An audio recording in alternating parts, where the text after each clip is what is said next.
All right. Hopefully this is working. I think it's coming in. Good evening, everybody. Welcome to another evening on the controller scopes with me, Captain Nabs here. We are controlling I'm Toronto ready when you are. Center today. So welcome aboard, everybody. And we have our first airplane. So we do have an arrival controller today. So there are a lot of departures out of Toronto, but we do have an arrival controller, and I think we just got a tower controller as well. So I think it's not going to be very busy for us, but we'll see how it goes. I've got a bunch of hours in me, so if you're thinking about coming in, and I am going to put some ATCs up at some secondary airports as well. So let me do that while I'm thinking about it here. And the first thing I'll do before I do that is let's have a look at VATSIM radar.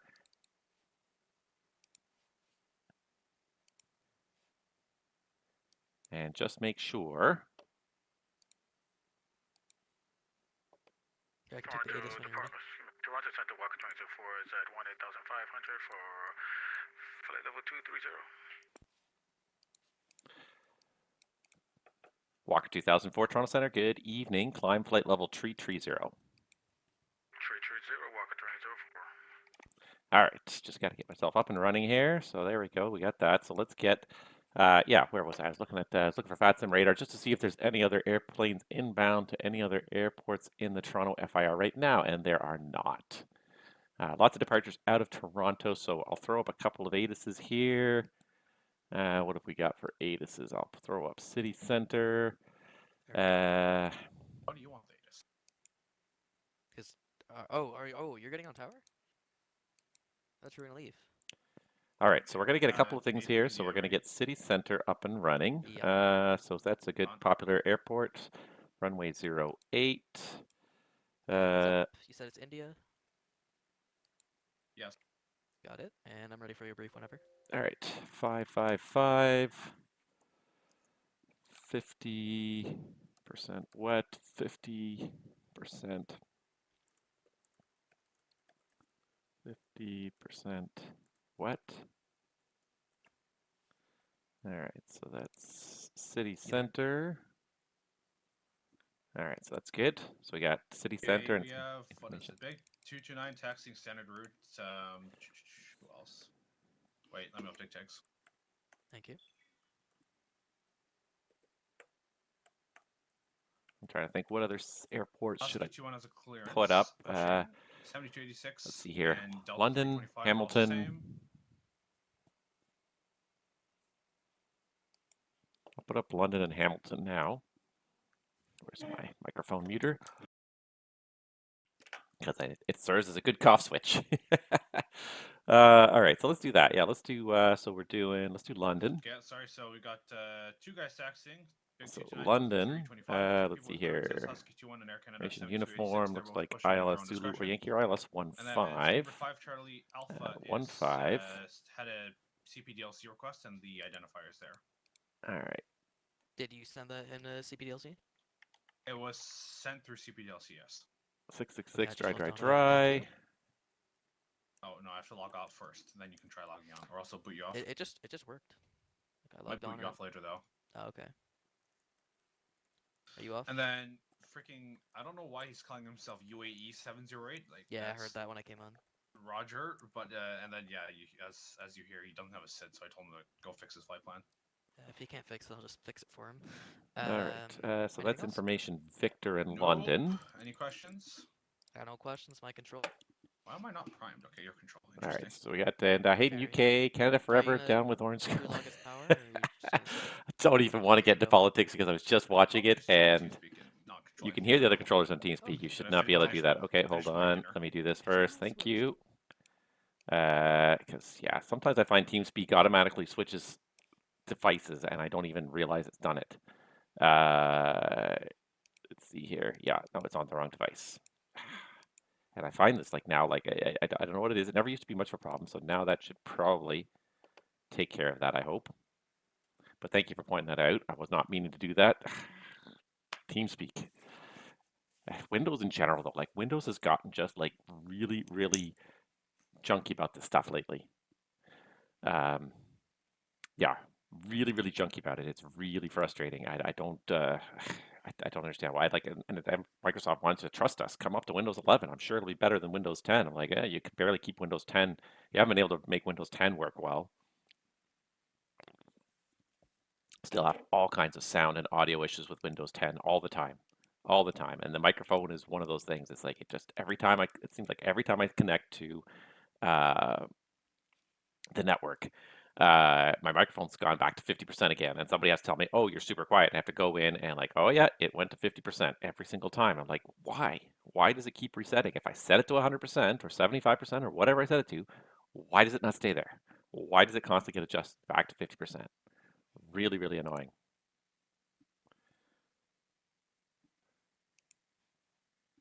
And then they want you to just upgrade and use OneDrive too, by the way. Use OneDrive because, we're really good with everything else we do, so definitely use OneDrive. All right. Let's see here. RSC 12. I'm just going to do this easy way. 666. 10% wet, 10% wet, 10% wet. That's it. All right, so that'll be information Papa in Hamilton. I'm just hoping if I put up some ATCs here, that'll lure some of you guys in to fly some of these peripheral airports. Give me something to do. And there we go. So yeah, anyways, I think I got everything kind of up and running. We do have one inbound up here going to Toronto, Air Canada 262 from Winnipeg, no doubt. At least it should be if it's an Air Canada 262. And yeah, he is coming from Winnipeg. Yeah. So here we go. I know it's been a while since I've done a ATC live stream. I have not logged nearly as many hours on this network in the last month or so, and part of it is just the unpredictable nature of my schedule. I'm back to being a reserve pilot, and I realize I'm shaking the screen every time I touch this table. It's like it's not a very stable table. It actually like if I'm not careful, it'll tip over like 5 degrees. It's a super fancy mechanical table that you can mechanically adjust the motor up and down, the level up and down, but it's yeah, it's got issues then. So I'm very leery of touching it. I'm sort of sitting on one side of it in hopes of keeping it from tipping over the other way, and it's like, oh my God. But then yeah, every time I like try to type on the screen here or touch the table slightly. That's actually not so bad there, but it makes the video jump because the camera's obviously on the computer. So, oh well. Hopefully you guys can deal with it. I don't have an alternative really in here. This is one of those places they have a table but no desk, and I've seen more and more hotels are doing that table no desk. And I mean, I kind of get it. Like, it depends on what your demographic is. If you're trying to appeal more to like families and things like that, then of course you want a table, you want a place for people to sit and chat and play games and eat. But at the same time, like for me, like I'm solo, so I would much rather have a desk, something solid and stable I can work at. Because I also find the tables are often not usually the right height. They're usually a little bit too high for trying to do a lot of computerized stuff. All right, so we got another departure out of Toronto there. We got these guys who are just cruising along on the way to Denver. They're just not going to quite go through my airspace, but this guy looks like he's going to go somewhere. JetBlue's going to Denver, the north route. Yeah, things that just like make you go home though. And so the one thing I saw today, I think it was, and Elon Musk is apparently questioning why airplanes don't fly in a straight line from point A to point B. And it's like, oh my God, like before you go out there and spout off on a topic, maybe you should research a little bit and learn about it a little bit. There's any number of reasons why we don't fly the straight line from point A to point B, but A, it could be airspace. It could be that the SIDS and stars certainly trying to segregate the traffic departing and arriving airports so that all the airplanes flying from LA to New York and all the airplanes flying from New York to LA, if they flew the straight line, they'd be nose to nose the whole way. So obviously we need to offset things. And then of course there's going around weather, going around turbulence, going around uh, going around military airspace, which is very common in the U.S. There's large banks of military airspace in the U.S. So he's like, maybe we can make this more efficient by getting everyone to fly a straight line. It's like the straight line is not always the best line between point A and point B. It may not always be the most efficient. It's not going to be the most efficient for the system overall. And it's certainly depending on the weather of the day and the winds. It's usually not going a straight line is not the most efficient. Usually you deviate slightly away from the winds if there's strong headwinds or slightly into the winds for a strong tailwind. There's any number of reasons why you don't move a straight line, but like just another one of those cases of like someone who has no clue what he's talking about, trying to spout off and sound like he knows what he's doing and is doing something important when he has no clue what he's doing. It was so frustrating to read. I'm like, there's 1,000 reasons why we don't do it. You think we wouldn't? If we could, we would go. You know, we don't want to take a longer route and burn more fuel if we don't have to. But Good evening. Big 229 passing flight level 100 to flight level 230. Big 229 identified passing through 10,700 feet. You can continue climb flight level 370. Continue climb flight level 370, Big 229. Something tells me if I told him to level off at 17,000, he would not level off at 17,000. See, and this is the thing, like every time I touch the table, even just put my arm on the table, it's wobbling. Let me put this up here. But you can, if you kind of watch the background more than me, like, yeah, you can kind of see it. But like every time, like I even like just put like a little lean on the table. Unless I keep my arm here permanently. That's my other option, I guess, is to keep my arm on the table permanently, weighing it down. Just exasperating, though. I might just move that down just a little bit lower, so kind of, there you go, a little more centered.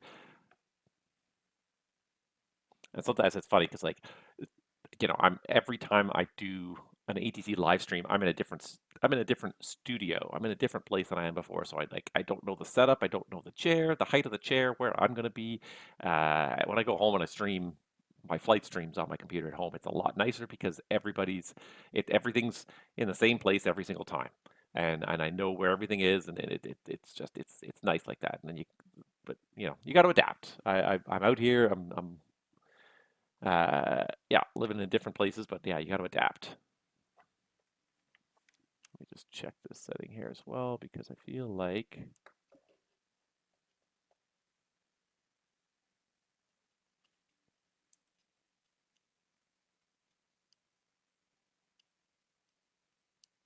there we go. All right, nothing much happening right now.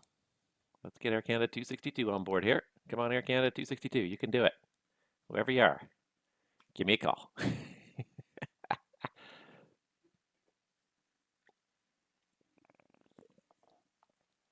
I really have not had the opportunity to log as much time either flying or controlling this month as I wanted to, and that's as I was saying, that's kind of come back down to my schedule.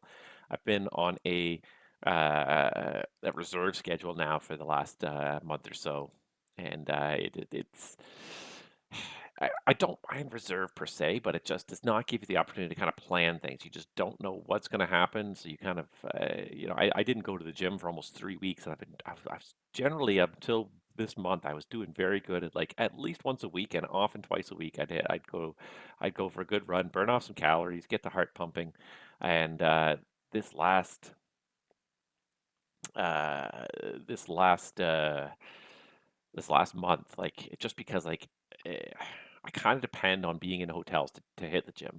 It's a good way to kill time in a hotel. Is go to the gym. It's good for you. It's be a good way of killing a lot of time.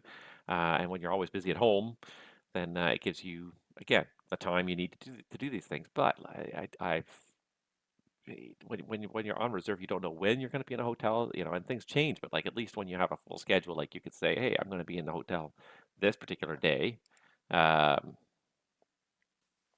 you know, it makes it a little easier to plan these things when your life seems to be just coming at you in random spurts.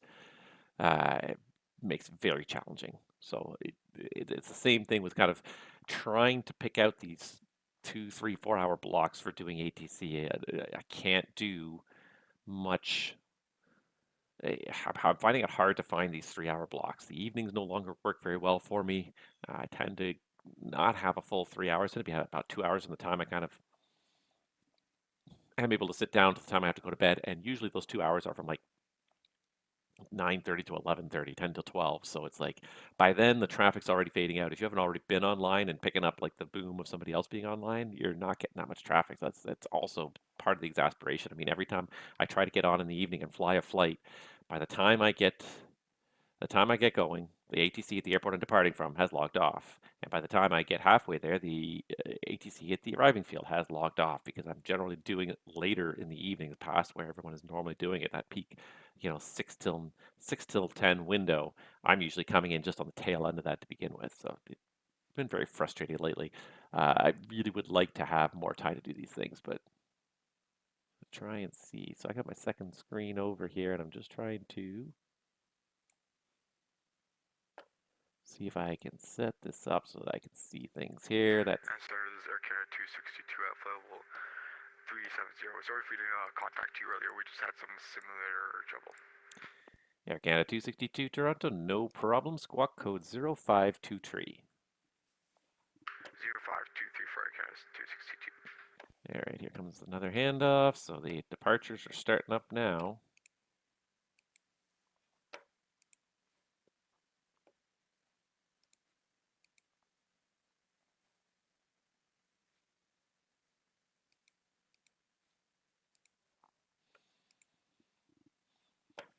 All right, so I got my Tower Center, good day, Delta 325 with you, passing 12,000, flight level 230. Delta 325 Toronto. Good evening.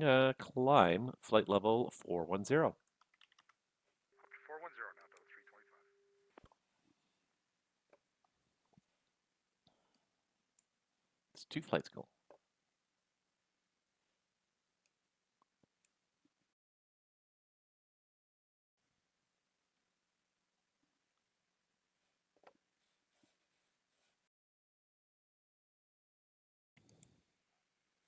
Yep, I could do that.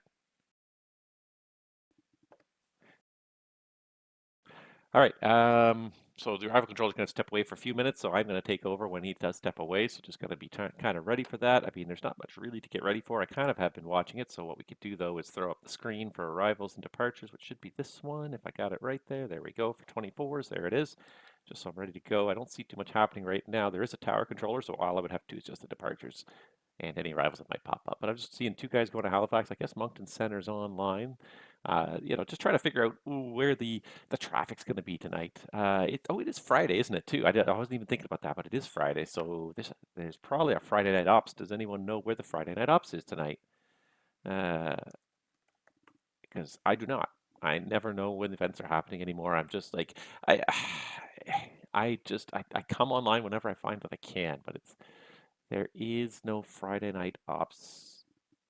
Oh, there is actually. Sorry, there is. Yep.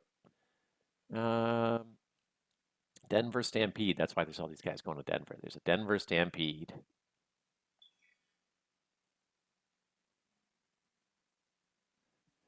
All right, so we're looking for guys going to Denver.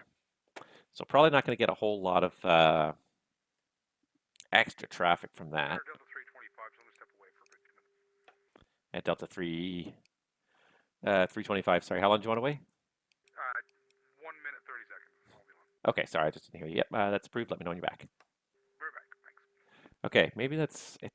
All these guys are coming in kind of quiet for me today, so I'm going to crank the volume a little bit on the Air Canada 262. If I didn't say it, you are identified at flight level 370. Welcome.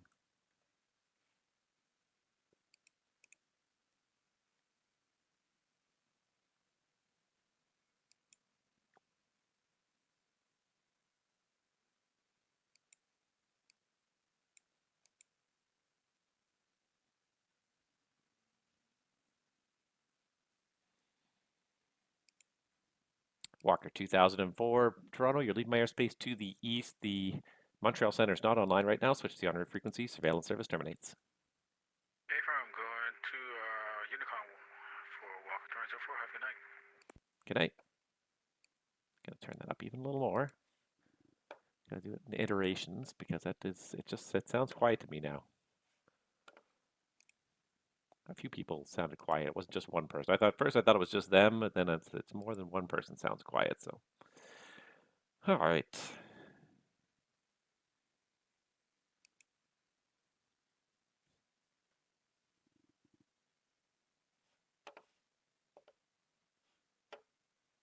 Let's see the featured airports. I do love this featured airports here, and I do love the quiet airports tab. Who are the quietest airports on the network that have tower and ground controllers? Midway, 6 airplanes airborne, 0 arrivals. Dallas Love, 1 arrival, 4 departures. But like, I like that. Like, that's such a smart feature for people who are learning the network. I think that's a fantastic feature.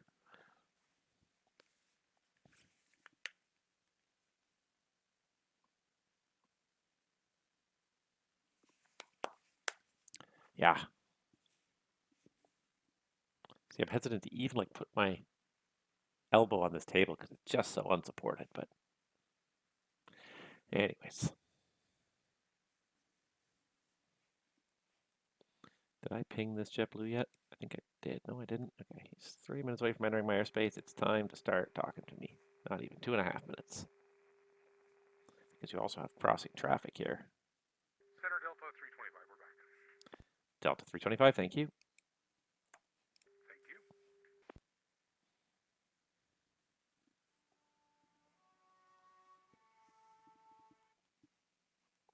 Thank you. Spam calls. Woohoo! Love the spam calls.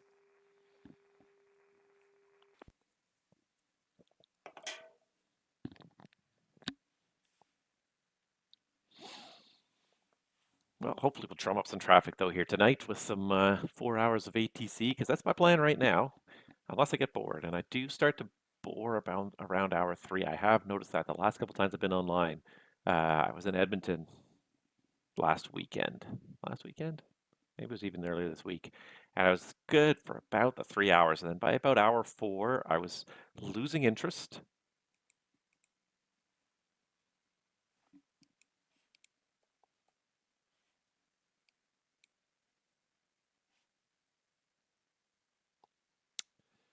Let's see here.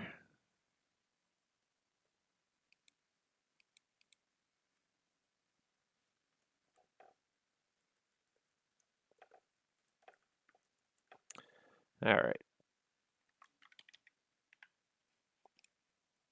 Yeah, I started losing interest at about the 3 hour mark. It depends. Like if it's really busy, it'll Toronto keep Center, engaged. hello. Charlie Foxtrot, Lima Alpha Romeo at Billy Bishop. Looking for IFR to Ottawa as filed with India. And Lima Alpha Romeo, stand by. It's not showing up, but give me 1 second.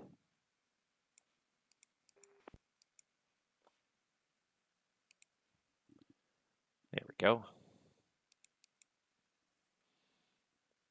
All right, Lima Alpha Romeo, you're cleared to Ottawa via the Beaumet 7 departure, MyVOC transition. Flight plan route, departure runway is 08, squawk code 0521. Cleared to Ottawa via bomb at 7, MIVOC 08 flight plan route and squawk 0521. Lima Alpha Romeo. Lima Alpha Romeo Toronto, that readback is correct. The city information is Juliet. Give me a call when you're ready for taxi.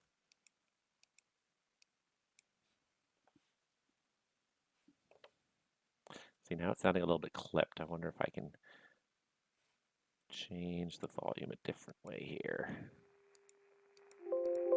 So what if I turn that up? Toronto Center, JetBlue 393, flight level 340, direct Yankee Tango Romeo. JetBlue 393 Toronto Center. Hello, squawk it in. Attend.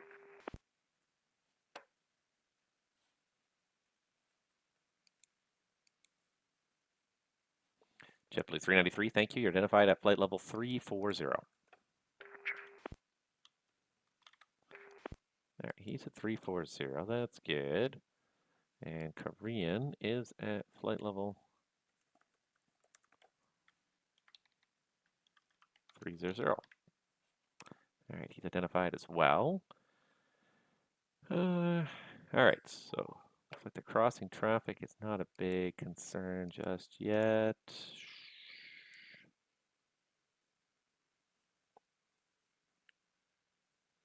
And Delta 325, can you be through flight level 350 in 5 minutes or less?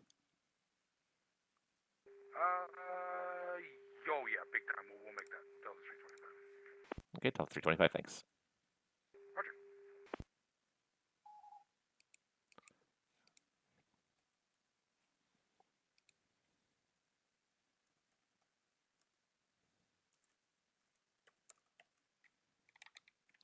And Korean 8258, you can climb flight level 320.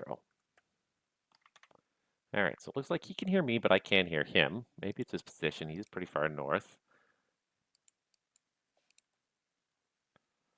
And let's see here. Let's get this over here so I can see what's happening. There's a little better. Screen is awfully far away. I have the second screen, but it's awfully far away, so I keep looking over it. It's way over there on the other side of the room almost. So it's a very big screen, but the resolution is also really high on it, so everything is still really small on it. It's like, I can't really quite see it over there. Supposedly there's a lot of airplanes in Toronto, but I don't see them departing yet.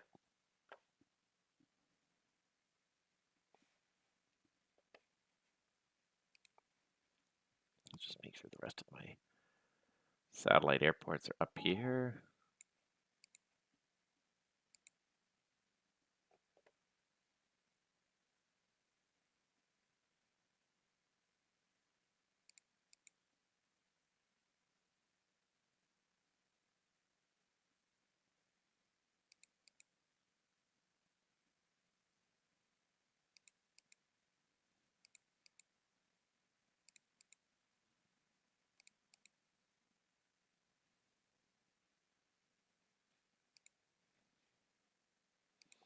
All right, then I'll see other arrivals coming in.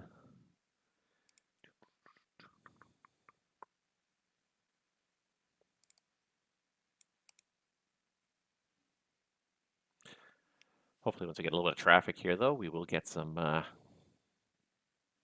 arrivals as well as departures. Pity we can't handle Ottawa anymore. That is just, I find that one of those exasperating, like, why? I have heard no good explanation why. Oh, well, Montreal's using it as a training airport. Well, that's fine. Because if they're online, they control it anyways. No change to that policy anyways. So, like, just the only time we would control it is if they're not online. So why would we not? It's one of those.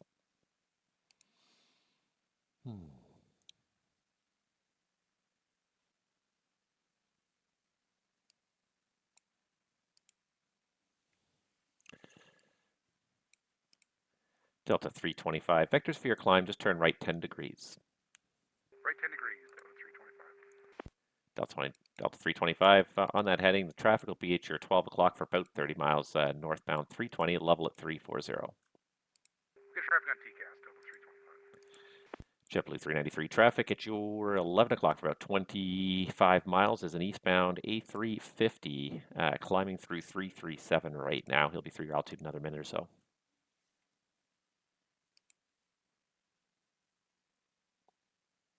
Or not. You know, whatever. Just trying to point out the traffic so you don't hit it. That's one of my accomplishments for the week. Way I don't get fired. What did you accomplish this week? Well, I kept those two airplanes from hitting each other, and those two airplanes, and those two airplanes, and those two airplanes, and those two airplanes. There's 5 accomplishments I did this week. Should I keep my job?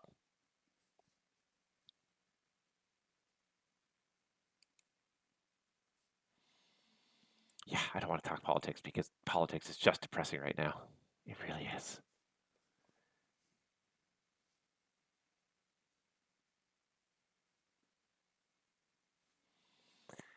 Big 229 Toronto, you're about to leave my airspace to the east. Montreal Centre is not online. Switch to the en route frequency. Surveillance service terminates. System Nicoma 12278, thank you for ATC and have a good night. Big 229. Take care. Delta 325, back to Recto Lava on course, please. Alright, Decto Lamba on course, Delta 325. JetBlue 393, you may see traffic just off your left side for about 5 miles now. Is a eastbound A350 climbing through 360. JetBlue 393 copies. There we go. Now we hear Lima you. Alpha Romeo, ready for taxi. Lima Alpha Romeo Toronto, runway 08. The information at the city is Juliet, altimeter 2938. Taxi apron, your discretion. Alpha, hold short of 08 and advise ready to go. Apron my discretion. Alpha, hold short 08, Lima Alpha Romeo.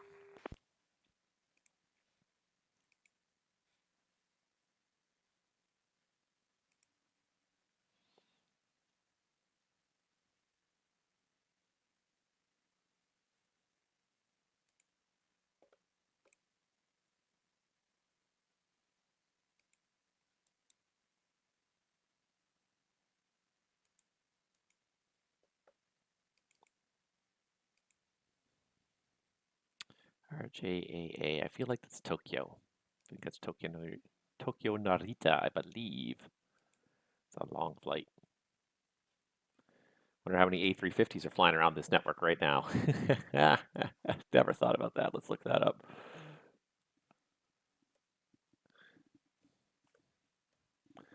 Let's have a look and see what percentage of airplanes flying right now are A350s. I can't read that from here.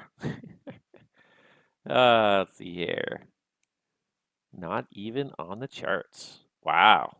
Here, I thought they were going to be all over this thing, but still, the dominant aircraft types, A320, 197 flying, B738, 187 flying, A320neo, 96 flying, A321, 80 flying, 777 Whiskey, 78 flying, and the 738 MAX, 70 flying, and then 497 other miscellaneous, the 350s in that. That's a little crazy to me, really.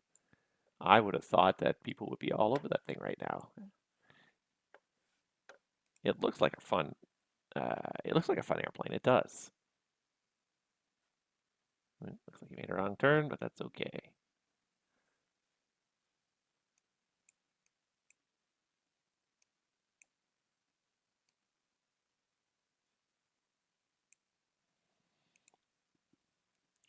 Yeah, like the A350 looks like a fun airplane, and I had somebody ask me about that already, and to me, it's just one of those like, I don't even have the time to fly the airplanes that are in my hangar right now. I mean, since I had to reinstall Microsoft Flight Simulator, I have not even reinstalled the Concorde or the Mad Dog because I just don't have time to fly those. I'm basically mostly flying the bus, doing a little bit of CRJ flying for the virtual airline, and some 737 here and there. I haven't even flown the triple more than I think 3 times. I paid the purchase price for it. I think I've flown it 3 times. I really need to take that triple out and really find something fun to do with it. Do a long haul flight. I just, yeah, that would be that would probably be a fun thing to do in the evenings. Because I never seem to have time to get seem to have time to get a whole flight in. But maybe I should just do like start a flight. I used to do that a lot. And Lima Alpha Romeo, you ready? Yep, Lima Alpha Romeo ready. Lima Alpha Romeo, contact me once you're airborne. The wind's 070 at 8. Clear for takeoff, runway 08. Clear for takeoff 08, and we will contact you after departure, Lima Alpha Romeo.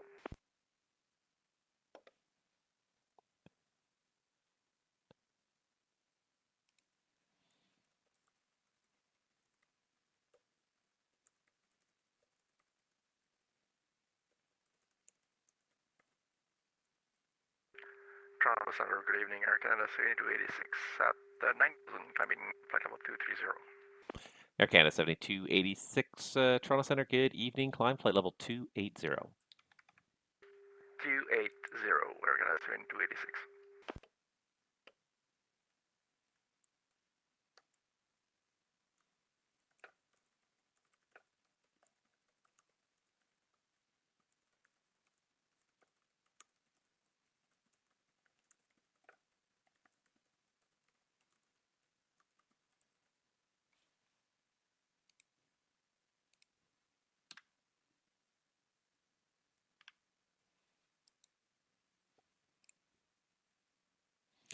Delta 325 Heavy Toronto. You're leaving my airspace to the east. The Montreal Center is not online. Switch to the honored frequency. Surveillance service terminates. Good night.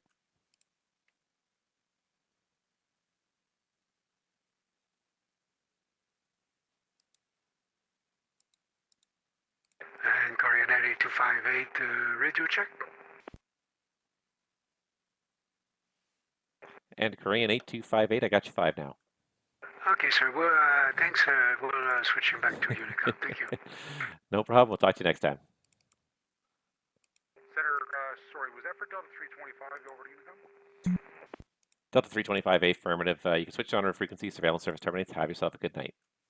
22.8 now, Delta 325. Thanks, Rob. Have a good night. Good night.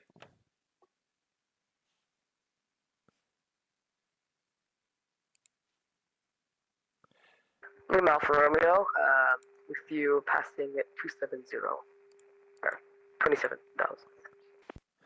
Lima Alpha Romeo, Toronto, thanks. Identified at 2,800. Climb 1,000. 1,000, Lima Alpha Romeo. Lima Alpha Romeo, thank you. Go direct to T-Suck on course. Direct T-Suck, Lima Alpha Romeo.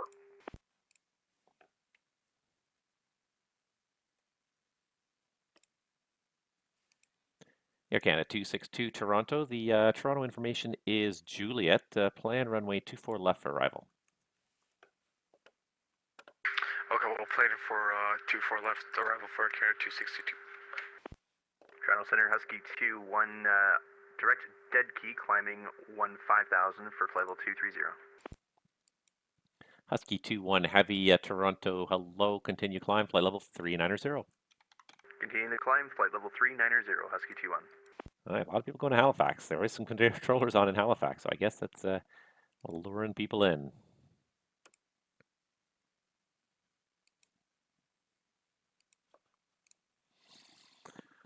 Hi.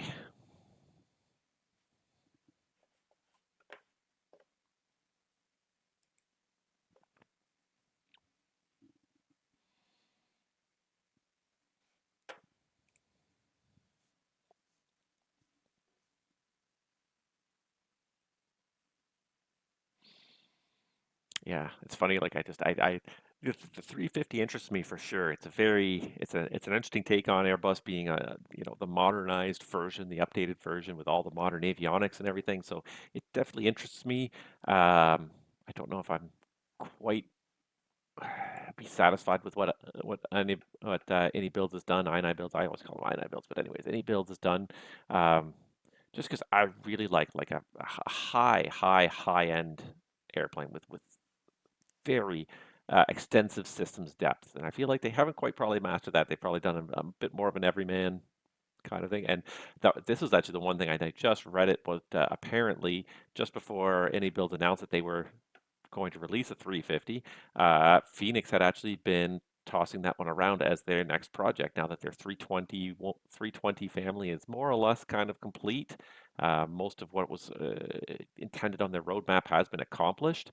That was going to be their next project, and now they've sort of they kicked that one to the side because they didn't want to have to compete. And I do get that. I really do get that. Like, especially if you're going to be the second one to market, you're going to be competing now.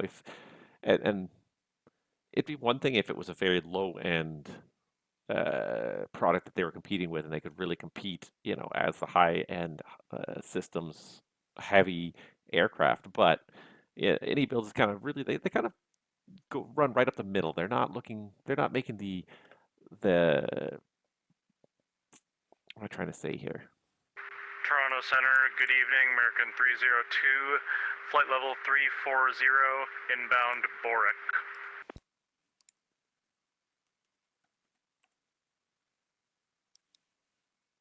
And sorry, American, what was the flight number? American 302. American 302 Toronto. I think I see you there. Squawk ident for me, please.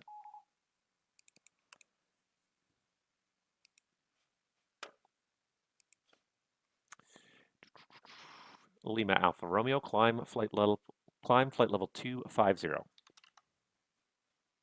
Climb 250, Lima Alpha Romeo. American 302, thank you. Identified, flight level 340, welcome. And JetBlue 393, I see you descending through flight level 243. Is everything okay there?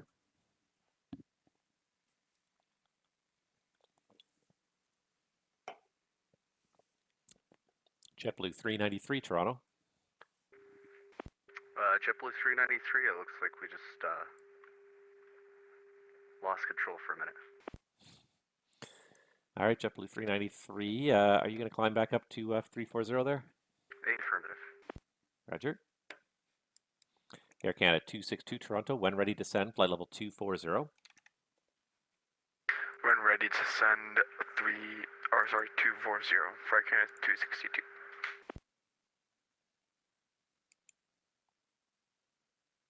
All right, I'm a little bit worried about him hitting this triple here. Hopefully, he's not moving too quickly towards it, so I don't think it's going to be an issue, but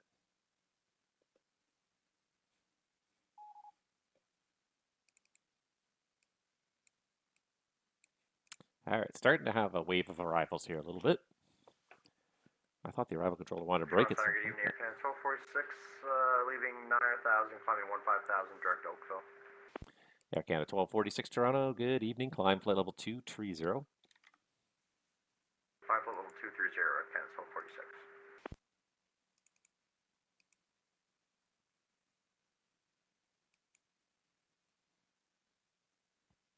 A lot of airplanes going to Denver. And then a whole bunch going to Phoenix for some reason. You never know what the virtual flyings are going to do as well. All right, so we will definitely start calling on this guy here. I used to kind of wait until airplanes entered my airspace, but I'm kind of moving more towards the let's get them 2 to 3 minutes before. Toronto Center, Air Canada 7286. Unfortunately, we'll have to disconnect, so thank you for the ATC. Have a good night. Air Canada 7286, no problem. Enjoy your flight. We'll talk to you next time. See you.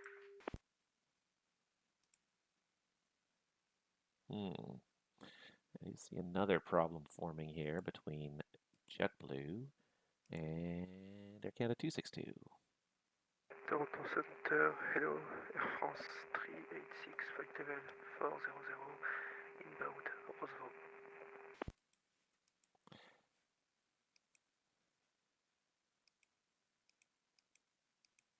Air France 386 Toronto Center, good evening. Squawk code 0544. Squawk 0544, Air France 386.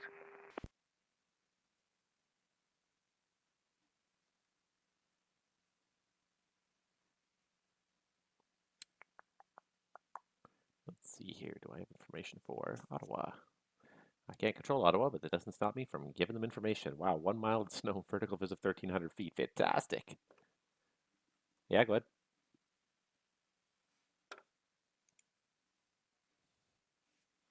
Sure. Is it just going to be for a few minutes or permanently? Okay. Just pull it up on my track.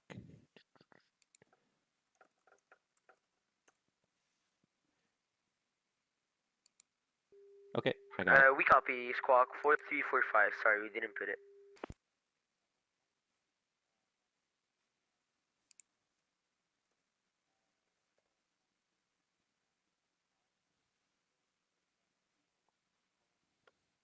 Okay.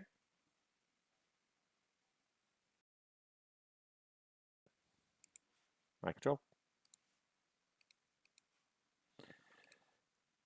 Air Canada 355 Toronto. Runway, so just confirm you don't need a de-ice.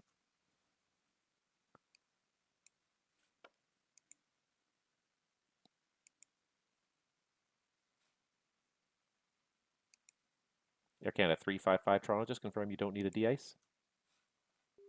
Sorry for that, Air Canada 355. We do not need de-icing. Air Canada 355. Air Canada 355, Roger. Runway 23, information Juliet, altimeter 2936, taxi Alpha Mike, Alpha, and Hotel. Information Juliet on board, altimeter 2936, taxiing via Alpha Mike Alpha Hotel for Air Canada 355.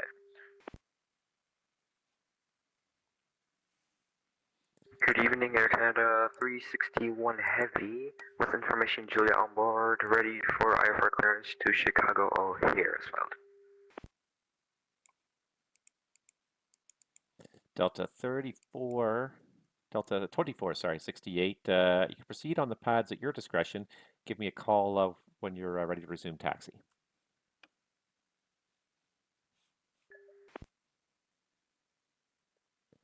And sorry, who was calling for the clearance? That was for Air Canada 361, call for the clearance. Air Canada 361 Toronto, good day, clear to Chicago O'Hare via the GoPup for departure, hockey transition, flight plan route, depart runway 23, squawk code 2671. Clear to the Chicago O'Hare International Airport via the said GoPup 4, transition hockey and route, departure runway 23, squawking 267, 361 Heavy.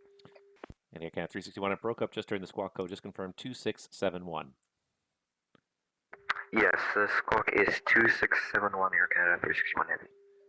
Air Canada 361 Heavy, thanks. The Readback is correct. Information in Toronto's Juliet. Push back at your discretion. Call for taxi. Roger, we have information. Julie will push back and call for taxi Air Canada 361 Heavy.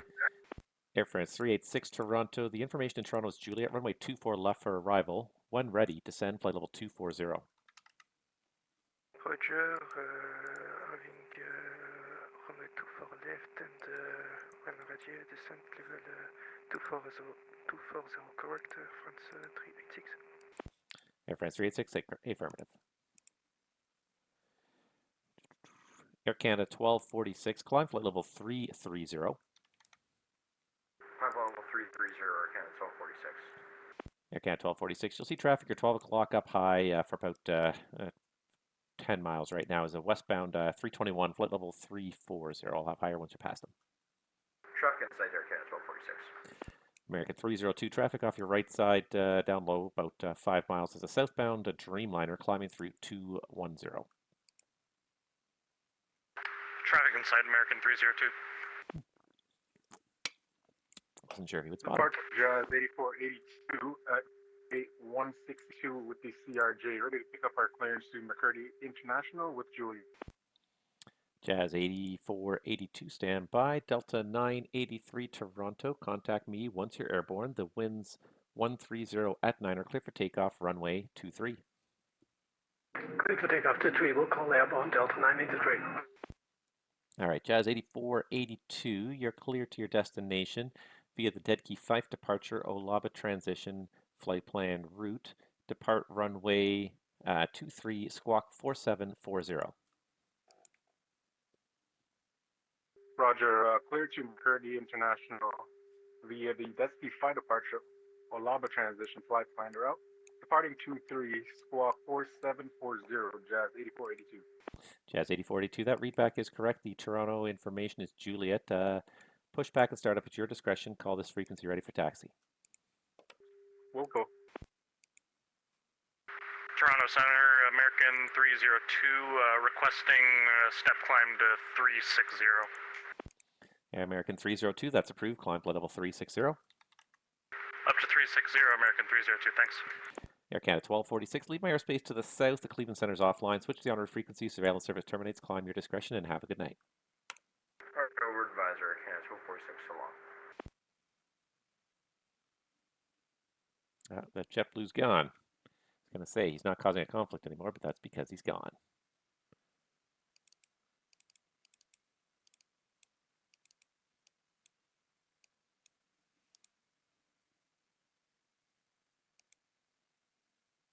Delta 983 passing 1200. Delta 983 Toronto, thank you very much. Identified, climb flight level 230. Climb flight level 230, Delta 983. Toronto Center, very good day. Air Canada 1208 kicking in, passing flight level 310 for 370. Air Canada 1208. Let's see here. There you are. Air Canada 1208, squawk code 0510. 051 is the box for Air Canada 1208.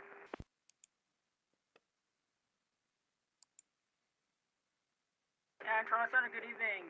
Air Canada 406 Heavy, flight level 340 for flight level 39.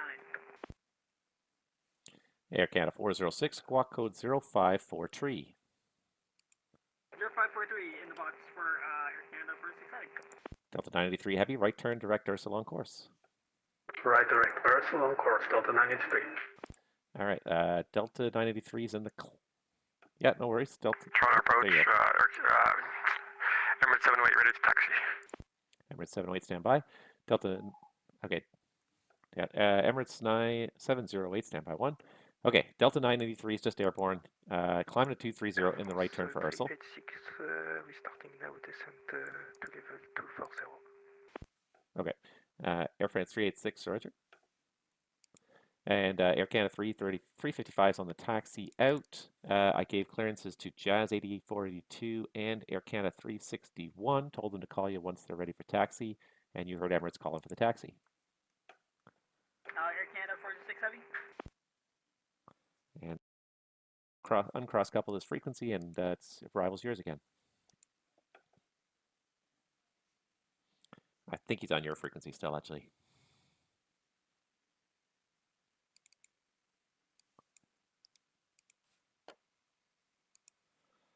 Okay, Air Canada 1208, you're identified at flight level 334. Continue climb, flight level 370. Continue climb 370. Thank you, Air Canada 1208. And Air Canada 406, you're identified at flight level 370. Do you mind if we climb up to flight level 39 instead of 37? Air Canada 406, that's approved. Climb flight level 390. Climb flight level 390, thank you. And Air Canada 1208, what's your Mach number going to be in cruise? Stand by. Actually, I'll get it right here for you. Mach 0.78. And Air Canada 1208, just for spacing to Toronto, can you increase to Mach decimal 80 when you get into cruise? Yeah, I should be able to. I'll let you know if I gotta bring it down. But I think if not 0.80, I could do 0.79. All right, Air Canada 1208, if you can't do 0.80, just let me know so I can adjust the other aircraft speed as well. Absolutely. I'll let you know at cruise. Air Canada 406, Mach decimal 78 or less for the sequence Toronto, please. Alright, Mach decimal 78 or less for Air Canada 46 Heavy. Air Canada 262 Toronto, descend 10,000, the Toronto altimeter 29er36.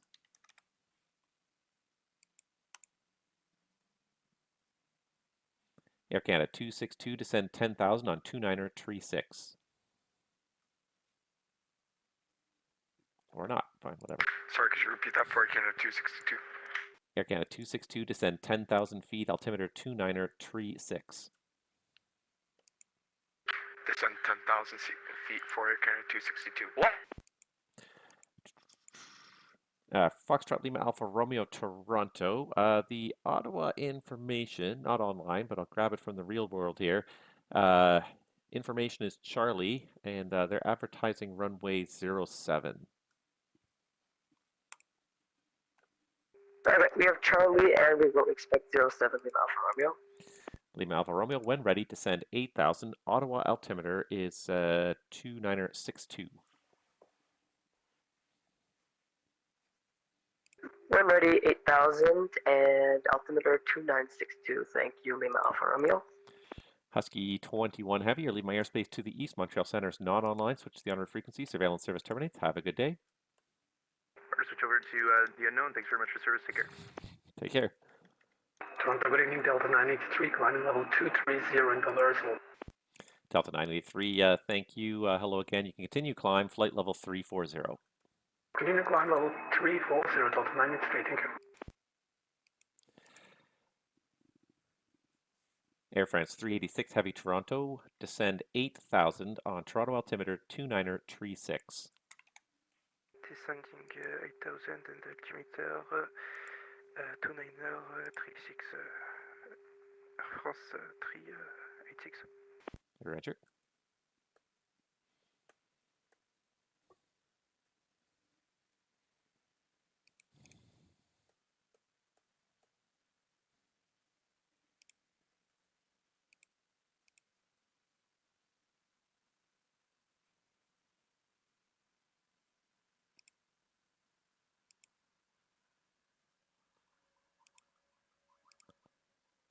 And Air Canada 1208 Toronto. I've got the minimum spacing I require now, so I'll just ask you to go 7-9 or faster, please. Okay, 7-9 or faster. We're holding 0.80 pretty well here. Very good, thank you. And Air Canada 406 for you, you can go decimal 7-9 or less. 7-9 or less for Air Canada 46 Heavy, thank you. Thank you.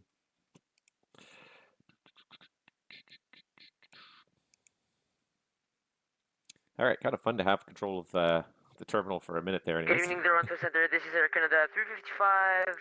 We're currently at 13,000 feet, climbing for 15,000 feet. Air Canada 355. Air Canada 355 Toronto. Hello, climb flight level 230.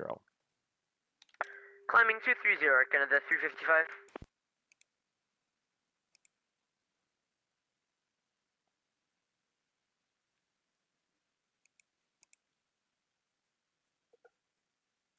Air Canada 262, contact Toronto arrival now, 132.8. G'day. 132.8 for Canada 262. Bye bye. Hi, okay. And already it's almost an hour's gone by. It blows my mind. Like when I sit down sometimes and you just think you just control for like 20 minutes or 30 minutes and you look up and it's been 2.5 hours. And you just, it's busy enough. But this definitely would have been a little more interesting if there wasn't a control on arrival. That definitely would have stepped the tempo up a bit. Like right now I'm in a lean back. Toronto I've got my Center, drink. Air Canada 1208. We're at cruise now, and we can do 0.80. Air Canada 1208, as long as you could do 0.79 or better, I've got the minimum spacing I need now, so I just don't need you guys to close the space again, that's all. Awesome.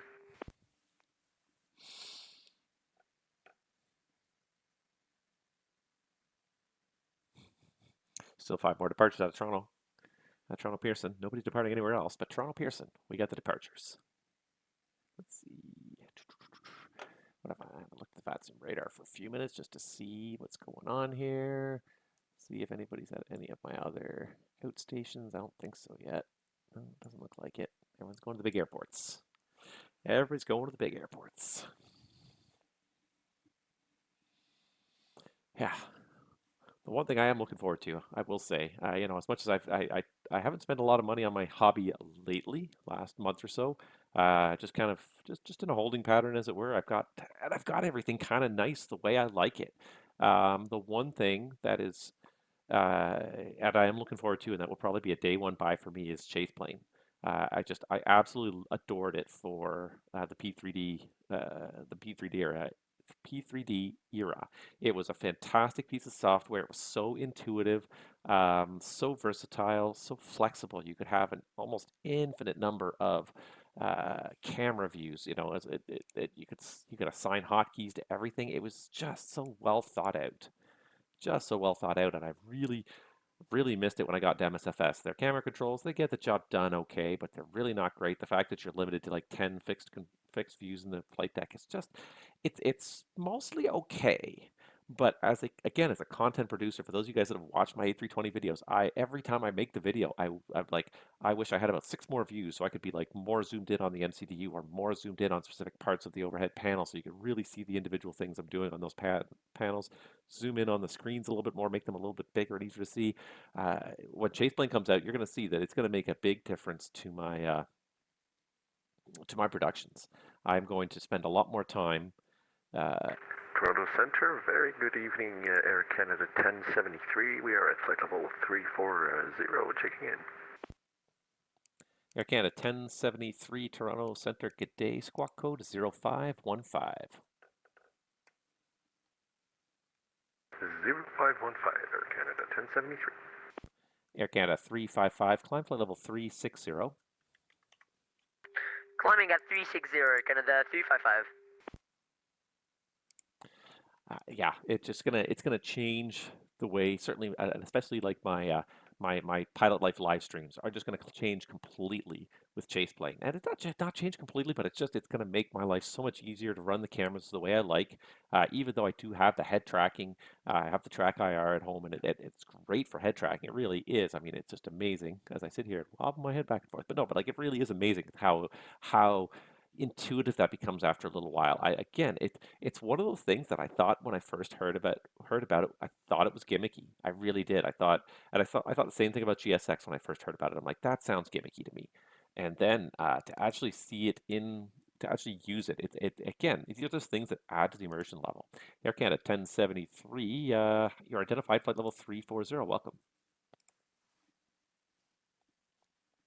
Just adds the immersion. And I've been thinking about this a lot lately because I've been getting my brother more and more interested in this. He really is, he's not so much into flight sim as he is into the A320, and he really wants to learn the A320. And he's honestly part of the reason why I started making these videos was kind of targeting someone of his level to just like, let's not just put the basics of just press these buttons in this order, but why are you doing it? Get the understanding behind it as well, which I think is what a lot of people like about my videos. Toronto, hello, Lear 11 Golf Juliet, 45 southeast of Toronto, flight level 380. November 11 Golf Juliet to Toronto, good day. Squawk it out, please. Ident 1 Golf Juliet. November 11 Golf Juliet, thank you. Identified, flight level 380. Golf Juliet. yeah, it just so I made my videos kind of with him in mind. Again, as sort of like who am I targeting? What am I what's my demographic for this video? Um, but yeah, with we've kind of been hanging out a couple times now and flying sim on his computer, flying on my computer, learning how to use the bus. But it's really kind of got me thinking. Like I spend quite a large amount of money. I'm just gonna just tilt this down ever so slightly more because I feel like it's just still a little high. I spend not an insane amount of money, but I do spend a reasonable amount of money on this hobby. I spend it on, and I look at it as a hobby. It's not money I'm investing. I'm not going to get it back. It's just I do it for my own enjoyment. But that's what a hobby is. It's something you do, not for work, not for, but just as something fun to kind of just I hate to say kill time, but something to keep you interested, to keep you engaged. Anyways, it got me to thinking like if I had to recommend like if someone on a limited budget, what are the essentials that really make a huge difference to how you operate, um, how you fly in the simulator? What are the things that make a real difference? And I was really trying to think of what if I had to recommend like one or two things for him to go out on a limb and purchase right now, what would they be? And it's hard to come up with two things. Like I like so much. Foxtrot Lima Alpha Romeo Toronto. You're about to leave my airspace to the east. Montreal and the Ottawa terminal are not online. You can switch to the en route frequency. Surveillance service terminates. Have yourself a good rest of the night. Lima Alpha Romeo over to Unicom. Have a great weekend.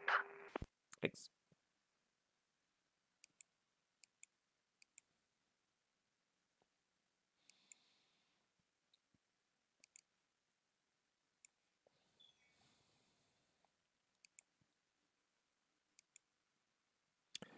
So I don't know what I would start with. I mean, ChasePlane, maybe not. Really useful again for a content creator. Amazing piece of software, really, really useful. And not so much for a casual simmer, but things like is GSX worth it? Is FS2 crew worth it? Like, what are the things that like I really, if I had to recommend like maybe two pieces of software, if that was all you had the budget to buy, was like I can buy two things. What would I recommend? And right now he's flying the fly-by-wire, so I think hands down I would say buy the Phoenix first of all. Get the Phoenix, put the Phoenix in your hangar for crying out loud. And then I don't know what else. Like I love FS2 crew in certain ways, and I think it's really great in certain ways. I think GSX is even more useful, especially with the tight Phoenix integration. I think GSX hands down. I did manage to convince him to buy two airports. I actually gave him the money for his birthday, or was it Christmas? I can't remember now. It might have been his birthday that I gave him. I gave him a gift card at Simmark, and I said, "Go buy the Montreal scenery, the Toronto scenery. You can fly between those two airports. It's a nice hour-long flight." Toronto Center, this is Air Canada 355. May we come back in like 2 seconds? Air Canada 335. I tell you what, you're just about to leave my airspace to the south, so switch to the on-route frequency. Surveillance service terminates, and have a good night. Good night to you. Thank you very much. Take care. Appreciate it, and see you next time. Air Canada 355 over. Take care. American 302 Toronto, you're about to leave my airspace to the west. Cleveland Center's not online. Traffic over at your 11 o'clock for about, let's see here, now he's about 50 miles, is eastbound traffic indicating 370, types currently unknown. That's unverified. I'm not talking to him. Free exchange approved, American 302, and we'll look out for that traffic. See ya. Take care.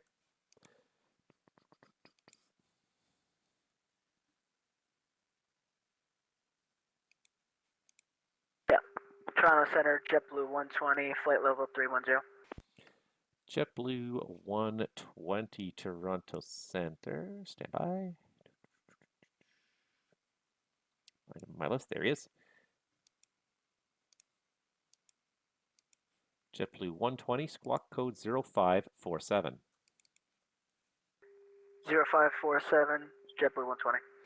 Air France 386. Contact Toronto arrival now. 132.8. Good day. 132.8, Air France 386. Have a good day, you too.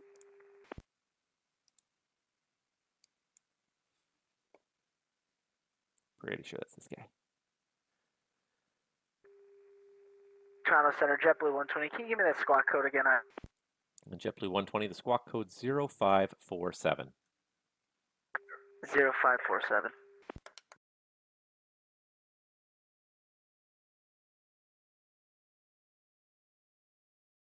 Good evening. Interesting story. Sorry, I think I said hello, but nice to see you on the stream Toronto again. Center.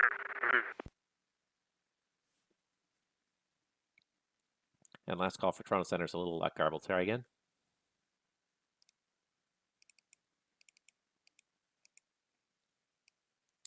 JetBlue 120 Toronto, identified flight level 310. The Toronto information is Kilo, runway 24 left for arrivals. When ready, descend flight level 240.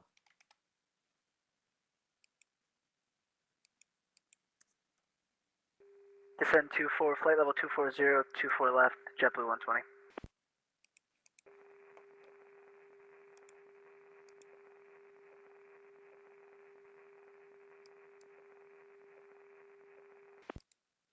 And call in Toronto Center, it was carrier only. Just check the bike settings, please. Delta 983 Toronto, you leave my airspace to the west. Actually, stand by. Minneapolis just came online. Toronto Center, how do you read? And call Toronto Center, I got you 5 now.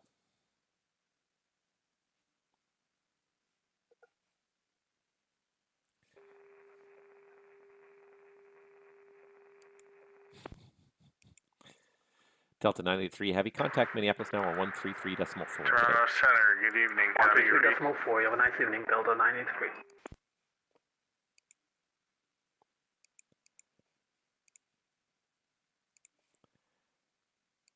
Aircraft transmitting on guard, your transmitting Toronto on Center, guard. United Airlines Toronto 1202 Center, Heavies, 90 miles to the southeast of Toronto, at flight level 300. And United, sorry, say the flight number again? United 1202, we're direct via Wazi, but we need our approach for after Wazi. All right, I'm having a hard time with the alphabet today. United 1202 Toronto Center, hello. And let's give you a squawk code here. Nope. Here we go. United 1202 squawk 0553. Squawk 0553, United 1202 Heavy. Toronto Center, Emirates 708 with you, climbing 14,000 for 230. Emirates 708 Toronto, good day. Climb flight level 330. 330, Emirates 708.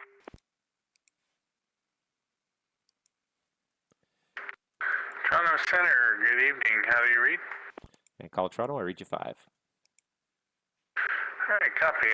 Delta 5585 is crossing Hawk intersection, flight level 370 for Boston. About to enter your airspace. Delta 5585 Toronto, hello. Squawk code 0532.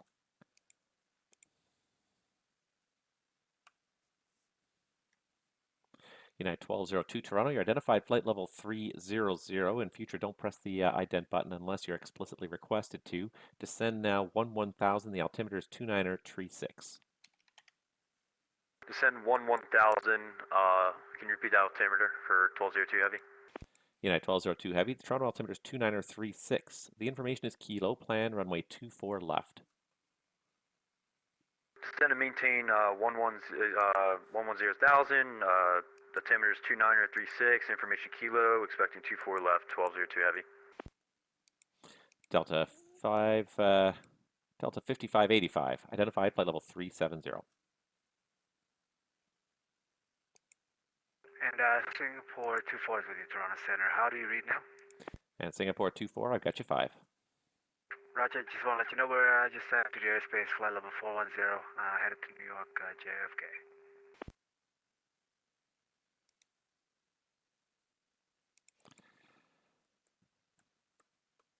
And Singapore, sorry, let's see here. What was the flight number again? I'm sorry.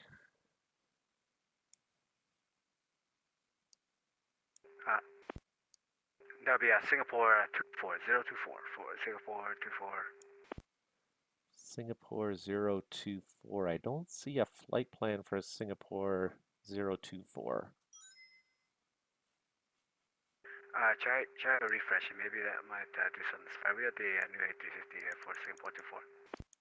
Yeah, Singapore 024. It's Singapore 024, is that correct? Affirmative. I have it as Singapore 024 for Singapore 024.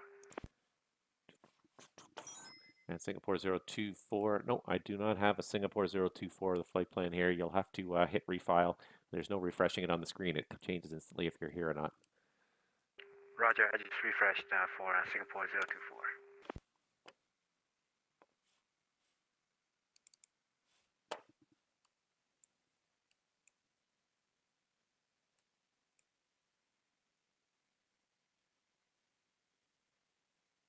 We have recycled for Singapore 24. Who's this guy? Why is he not talking to me? All right, JetBlue 120 descend 1000, the Toronto altimeter 2936.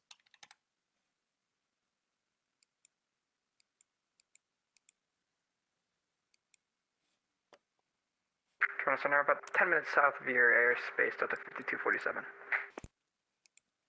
JetBlue 120 descend 1000, altimeter is 2936. Send 1000, 2936, JetBlue. Hey, United 1202. I'm going to take you, stand by. Go ahead.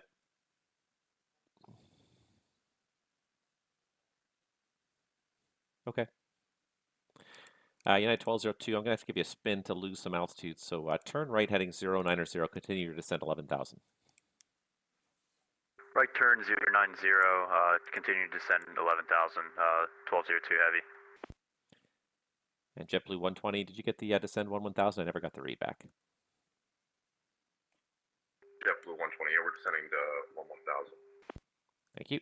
Singapore 024, I still don't see any flight plan filed. Please go into the web page and hit refile on it because it's not coming through the system. Roger, I just did that. I'll do it again for Singapore 024. Maybe double check the call sign on the flight plan because it's not coming through under Singapore 24. Roger. All right. Center, Delta 2468, we'll level at 14,000, trying to diagnose an issue. Delta 2468, copy that leveling 14,000. Just let me know when you'd like to go higher or your otherwise your intentions. Well called, Delta 2468, thanks. All right, sorry, the Delta flight that was inbound from, I believe, the south 100 miles out, who was that? That was Delta 5247. Delta 5247, and let's see, give me 1 second here. Delta 5247, squawk ahead, please.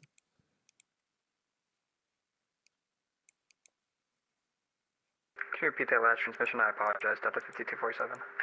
Delta 5247, squawk ident. Squawk ident, okay, Delta 5247. United 1202, turn right heading 150. Right turn 150, United 1202 heavy. Delta 5247, thank you. Identified climbing through 248, continue climb, flight level 270. Continue climb to 7,000, Delta 5247. And Singapore 24 is just we had to refresh on that. You see if you see our flight plan. Stand by, let me have a look at the list here. Yes, Singapore 024, I do see the flight plan now. Squawk code 0564. 0564 for Singapore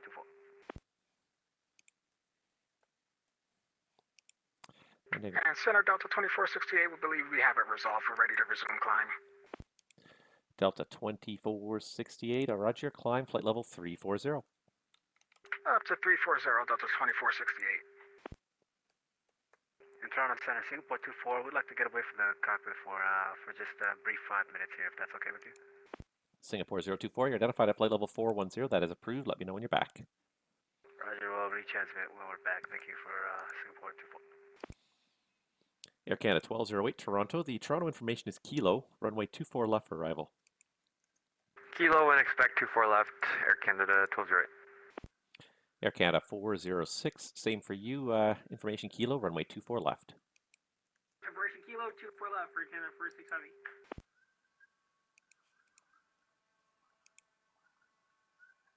United 1202, you turn right turn, direct Ling. Right turn, direct Ling, 1202 heavy. United 1202 heavy, that's correct.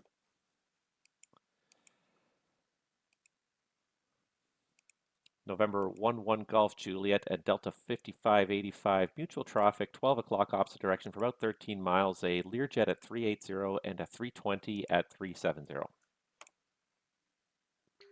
Golf Juliet looking. Yeah, 5585, we traffic. Thank you.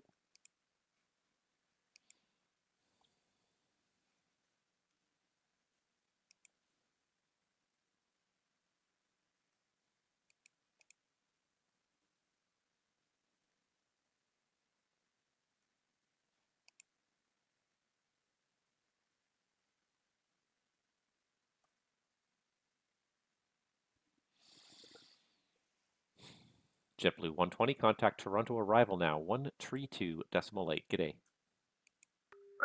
1328, JetBlue 120.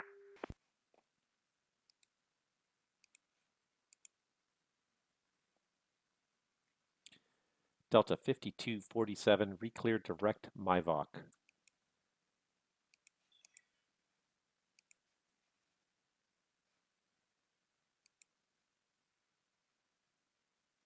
Toronto Center, United 1202 Heavy.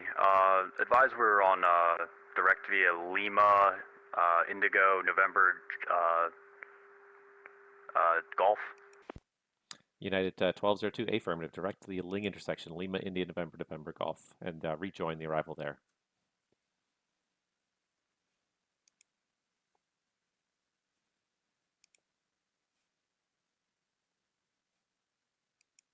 Delta 5247, direct MIVOC and on course. Direct MIVOC. Delta 5247.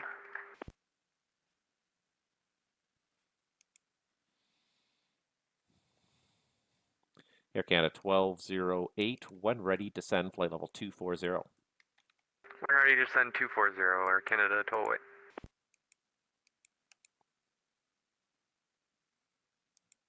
Air Canada 406 Heavy, when ready, descend flight level 240. When ready, down 240. Air Canada 46 Heavy. Air Canada 1208, in the descent, transition to speed 320 or faster. Okay, we'll try for 2 or 320 or faster. We'll be able to do that once we get a bit lower for Canada 1208. Yeah, Air Canada 1208, that's what the in transition means. And Air Canada 406 for you, speed 320 knots or less in descent. 320 or less in the descent for Air Canada 46. Toronto Center, this is U-Fly 227 Heavy with you at 24,000 feet direct for Uzi. And I believe that was U-Fly 227.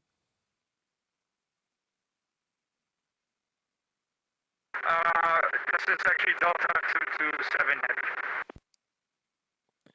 Delta 227. Okay, your mic's a little bit, or your transmission's a little bit sporadic, but for you, squawk code 0530.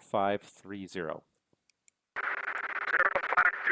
for U-Fly Delta 227 Heavy. This is what happens when you get the Elon Musk effect of two airplanes going between the two airports of a straight line. We can't all do straight lines all the time. Go ahead.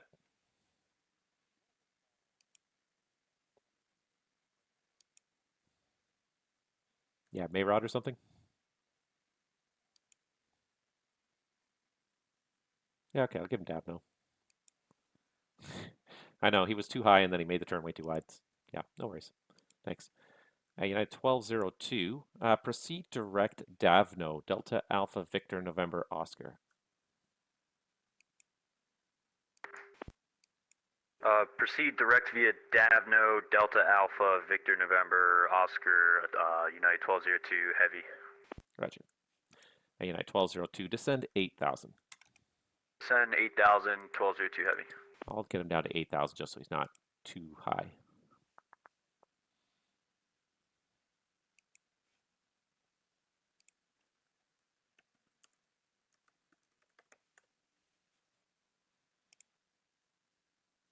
Toronto Center, can I get 26,000 running into some rough air at 27, Delta 5247? Delta 5247, descend flight level 250. 250, Delta 5247.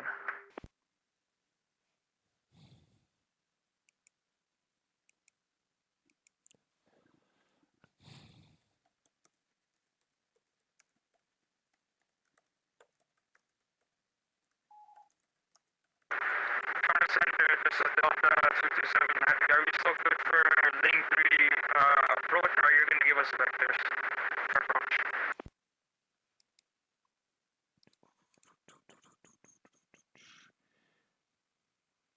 And Delta 227 Toronto, sorry about that, got a little distracted. You're identified flight level 240. The Toronto information is Lima now, runway 24 left for arrival.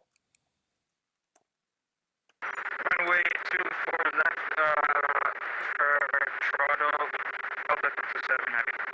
Delta 227 Heavy, thanks. Descend 17,000, altimeter 2935.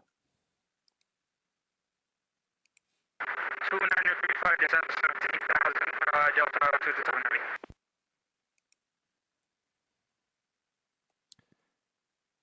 Yeah, it's definitely not boring anymore.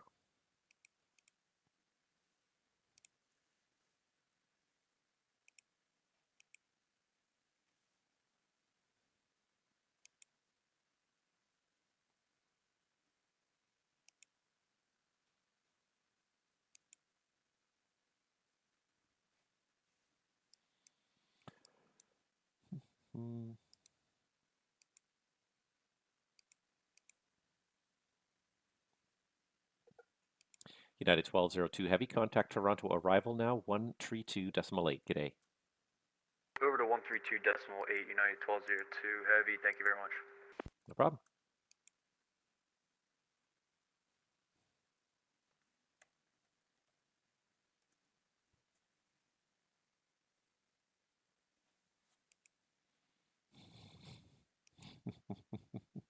Delta logged off because he was having too much lag. Delta 5585, which it sounds like this Delta 227 is having the same problem.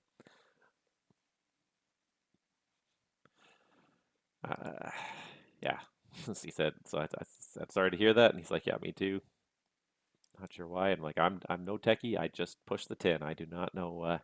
I do not know much about how the back end. I have a basic understanding how the back end of the network runs, but in terms of like diagnosing problems or anything like that, I can only do the most basic stuff. I really do not have much technical expertise into the back of the network. So, yeah, you're unfortunately, you know, without being a jerk, you're on your own. Just because I don't know. Delta 227 Heavy, descend 11,000. Descend 11,000, Delta 227 Heavy. Gotcha.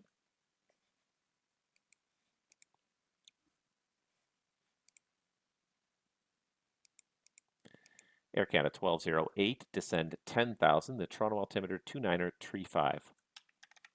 Descending 10,000, Air Canada 1208. Lots of people going for de-ice there.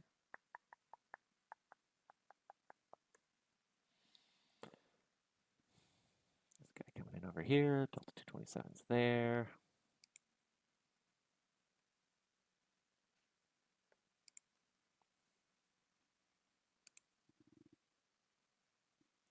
November 11 Golf Juliet. You're about to leave my airspace to the west. The Cleveland Center is not online. Switch to the honor frequency. Surveillance service terminates, and have a good night. From 1 Golf Juliet. Thank you. Have a good weekend, sir. Take care.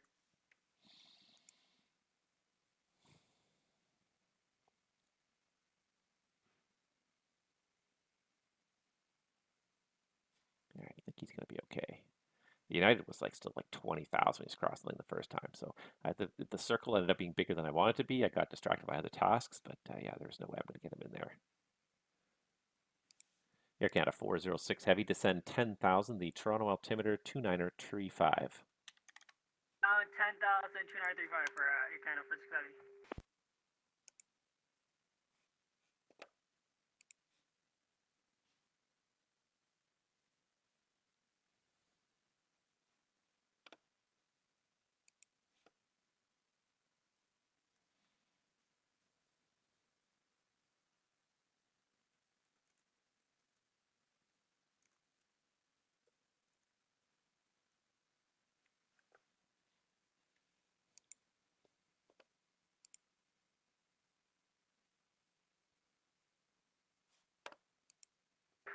Toronto, good evening, Air Canada 401, flight level 360. Air Canada 401 Toronto Center, good evening. Squawk code 0514. 0514, Air Canada 401. Toronto Center, Singapore 24 is back at the controls. Singapore 24, thank you very much.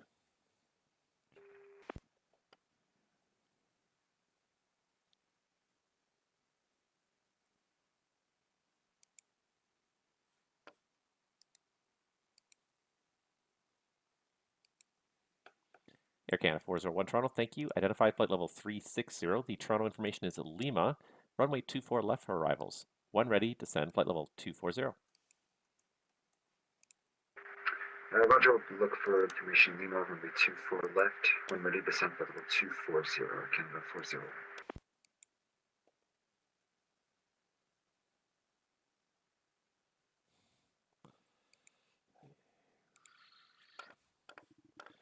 Okay, this guy's asking for a feedback link, and I'm sure we have one. I just don't know what it is offhand, so let me find it. Air Canada 1073, can we get away from the cockpit for 4 minutes?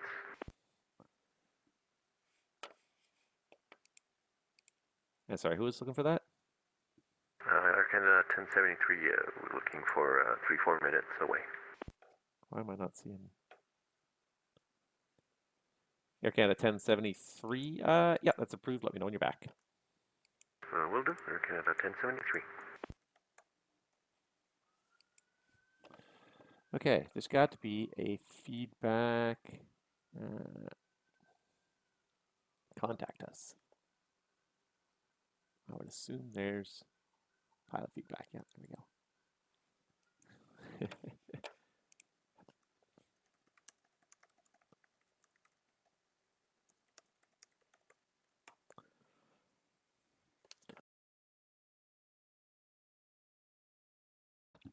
The Delta had to level off. He apparently had engine issues, so he just wanted to thank the arrival controller for dealing with them. Delta 2468 Toronto, you're about to leave my airspace to the west. Cleveland Center is not online. Switch to the on-route frequency. Surveillance service terminates. Have a great day. Over to Unicom. Thanks for the ATC, Delta 2468. Good night. Go ahead.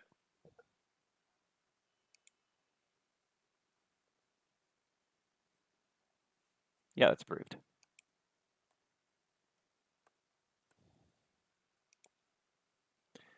Delta 227 Heavy, contact Toronto arrival now, 132.8. 132.8, Delta 227 Heavy.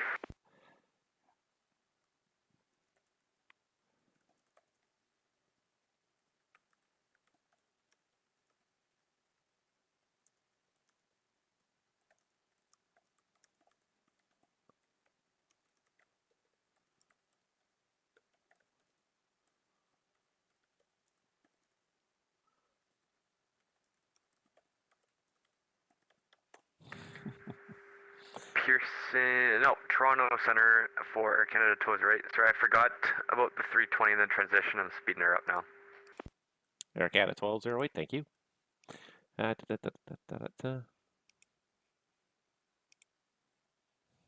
So yeah, so I just said we always appreciate people who are competent in dealing with emergencies. Emergencies are fine as long as you're competent in dealing with it.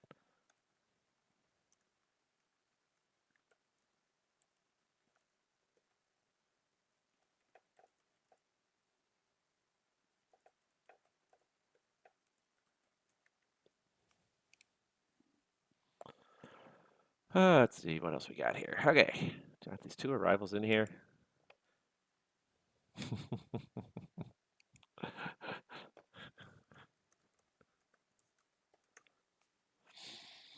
Apparently calls a TA. Oops. I don't know. Stuff happens. He's going this way. He's going down the Maybach arrival.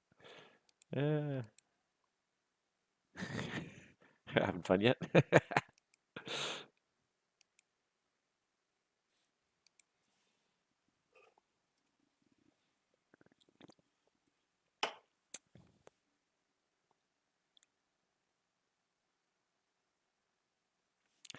And Emirates 708 Toronto, are you climbing to flight level 330?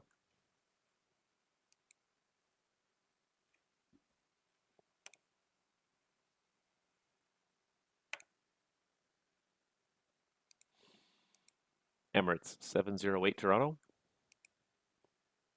Was that for Canada 1208? Negative. Emirates 708 Toronto.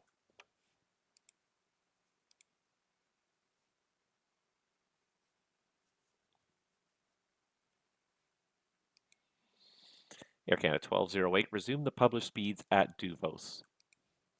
Published speeds at Duvos, Air Canada 1208. Air Canada 406, same for you, resume the published speeds at Duvos. Public speeds I do vote for Air Canada 46 Heavy. Emirates 708 Heavy Toronto.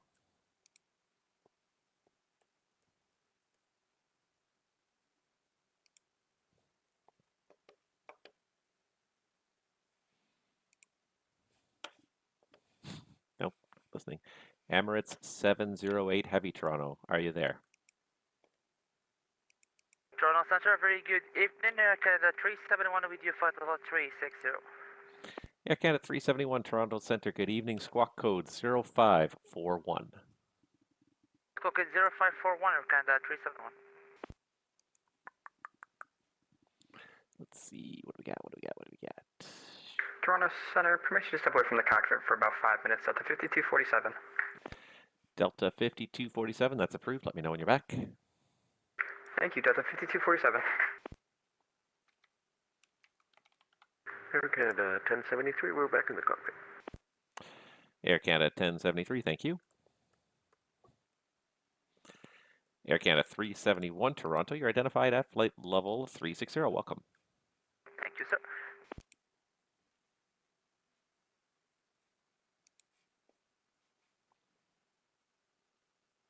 Let's say 024.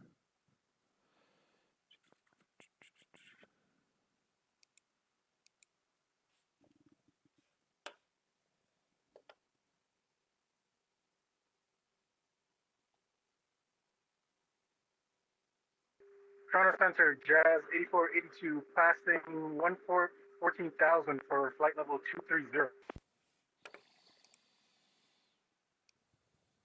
Jazz 8482 Toronto, good day. Identified, climb flight level 350. Climb 350, Jazz 8482.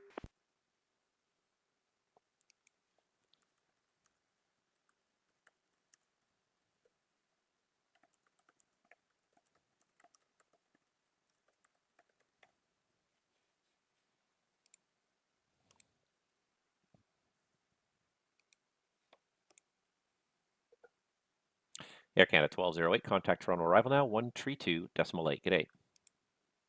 132.8, good day, Air Canada 1208.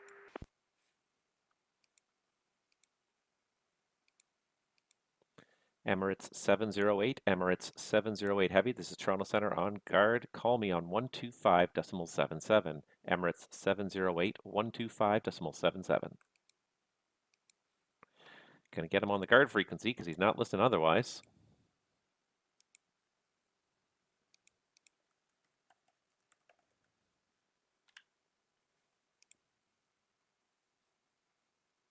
Air Canada 401 Toronto, descend 7,000. The Toronto altimeter 29er tree. Pressure's falling. 7,233, Air Canada 401.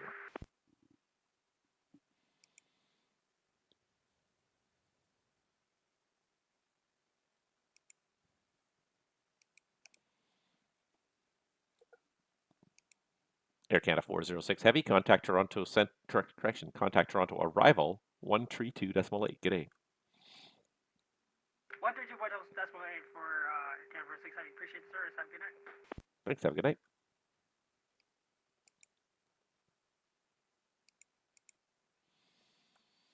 All right. Toronto Center, Delta 5247, we're back in the cockpit.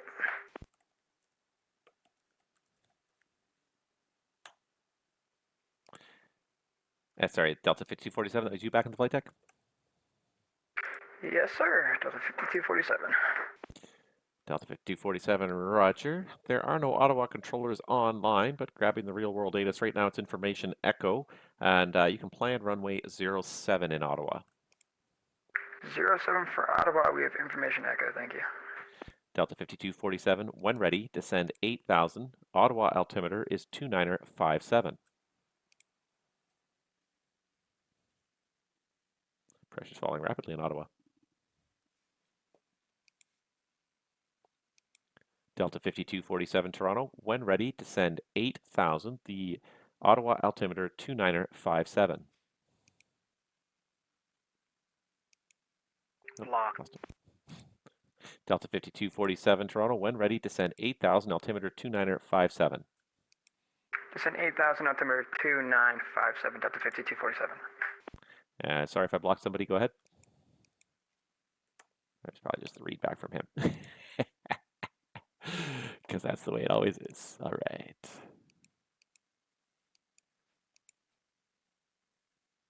All right. Kind of getting run out of Toronto departures here. There's only 2 on the ground in Toronto now. Let's go back to the VATSIM radar and see what it's doing. Let's see some featured airports. Popular airports. Denver. 139 airplanes inbound to Denver. Wow. That's a lot of inbounds. 139 inbounds. Nope, actually, I just refreshed it, and including aircraft that haven't departed yet, it's actually 160 aircraft inbound to Denver.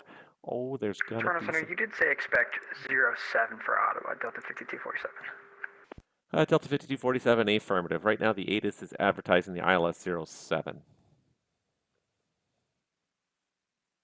All right, thank you so much, Delta 5247. And Delta 5247, I can give you the Ottawa sequence if you'd like it. I don't know if you got the real world ATIS there to look at or not. If you could sing it to, that would be great, Delta 5247. Delta 5247, the midnight Zulu weather in Ottawa was showing the wind 090 magnetic at 13 knots, 1 1/4 miles in light snow with a vertical visibility of 1800. Temperature -10, dew point -12. The altimeter there, 2959 on the hour, now showing 2957. Pressure falling rapidly.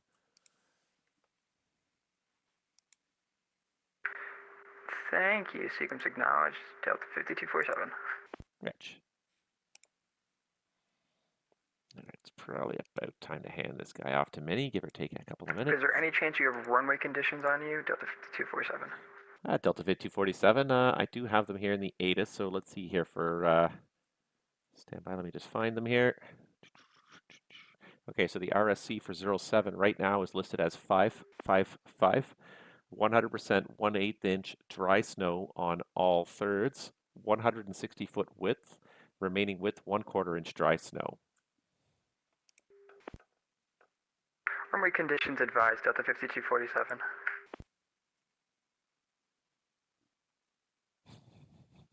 Wow, somebody asked for runway conditions besides me, because I always make them put it on the ATIS. Whenever I'm flying and it's not on the ATIS, I'm like, there's no runway conditions on the ATIS. It's that time of year. It's winter. We got to know what the runway conditions are. It's super important. We need to know because we need to be able to make accurate landing distance calculations. That's funny. Toronto Center, FedEx 1233. FedEx 1233, Toronto. FedEx 1233, checking in flight level 360.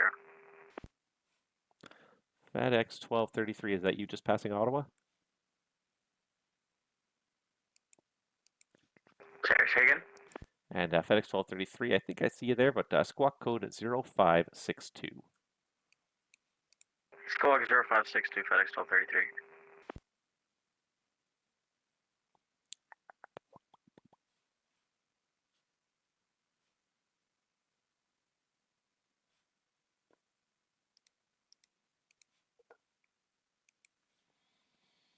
FedEx 1233, thank you. You're identified at flight level 360. The Toronto information is Lima.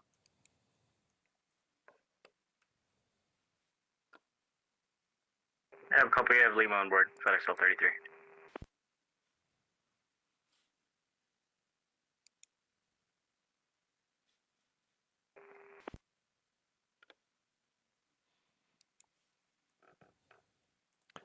FedEx 1233 Heavy, plan runway 23 for arrival. Plan for 2-3 for arrival, FedEx 1233. And confirm we're on the 6. And FedEx 1233, yeah, if that's what you filed, that's what you fly, unless you're cleared for something different specifically. Thank you.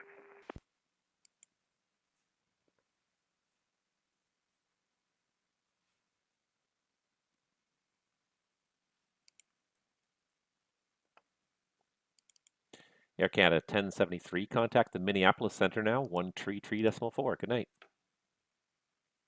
133.4, Canada 1073. Thank you. Bye. Goodbye. All right. Not the busiest evening. If I was working the ground as well, I'd be really smoking busy. But I also need to make sure. Center, sorry about that again. Can you throw me that altimeter one more time? Delta 5247. Delta 5247. The Ottawa altimeter currently 2957. 2957. Thank you again. Delta 5247. FedEx 1233 Heavy Toronto. When ready, descend flight level 240. When ready, descend flight level 240, FedEx 1233. Got quite a few arrivals going on here now, and a departure, I guess, as well there. Definitely a little more interesting in Toronto now. But yeah, like if I was working terminal and ground right now as well, like I would have been slammed this whole time. I wouldn't have minded though. Like it's enough. Like this is just a little bit on the light side, and it's enough that like it's keeping me interested and keeping me engaged. And there are moments where I'm almost feeling overworked. And when I did work, when I took over the arrival controller there for a few minutes, I did feel overworked for a bit. But I'm not feeling. The trouble is, like, if you take the workload down too much, I start to get a little bored. I honestly start to get a little bored, and there's enough traffic right now to kind of keep me interested. But like I said, like I'm planning to put in. What time is it now? Anyways, I was planning to put in potentially 4 hours. I'm almost 2 hours in right now. Like I said, potentially I could put in that 4 hours, but hour 3 is where I always start evaluating myself and starting to just say like, do I feel up to another hour? And is there enough traffic for it to be worthwhile for me to be on? And most of the time I'm very happy to even control just a couple of airplanes. But the other thing too, especially when I'm live streaming, is that as opposed to if I'm not live streaming, like I may distract myself with other things. I may put the TV show up and watch it in little spurts every 5 minutes. Watch 5 minutes of the show and then pause it and do some ATC and then unpause it, watch some more, something like that, or you know, may do like a video game or something on my second, on my second computer or something like that. Something to kind of distract my brain a little bit, but something that's easily pausable as well. Like nothing, no real time type video games. That no online video games. Like it's got to be something that obviously like I can pause at any point in time, and that I can pause at any point in time and pick up the ATC and prioritize the ATC. But at least it keeps the brain a little busy when it's quiet. But when I'm streaming, nobody wants to sit here and watch me play video games when there's nothing happening. So if there's nothing happening, like I tend to run out of energy pretty quickly.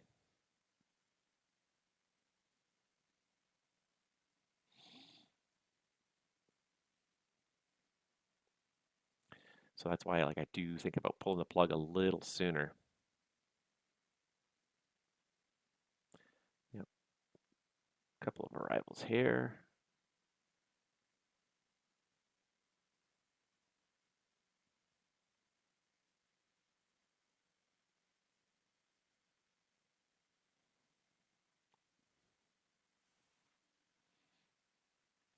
Like I said, if I was doing all three, I probably wouldn't even be questioning it right now. It's good to have another controller online because it adds interest. It's like the handoffs. Center, good evening, JetBlue 1549 with you, level 260 descending. We tend not to think about that much, but now with the 350, you got to start thinking about it again. Sorry, JetBlue, what was the flight number descending? JetBlue 1549. There you are, JetBlue 1549, squawk 0575. 0575 for JetBlue 1549. Sidestep, sidestep.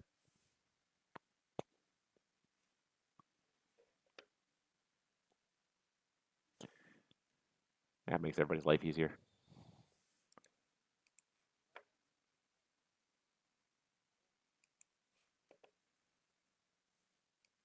And just to give you a heads up, you do have an arrival on 23 in about 30 minutes. Just a FedEx. JetBlue 1549, thank you. You're identified descending through 259er. The Toronto information is Lima, runway 24 left. Copy runway 24 left, and we have Lima for JetBlue 1549. JetBlue 1549 for now, descend 17,000, altimeter 29er33. 17,000 for JetBlue 1549. I plan on staying on for at least one more hour and maybe two. If the workload stays up, I'll stay for 2. So we'll see how it goes. Well, it's nice to have other controllers, and it's lured in the traffic, that's for sure. We're not competing with Denver. 171 arrivals, but yeah, no, I'm sure if you're on the Discord right now, there'd be lots of ground delays anyways from any controlled airport.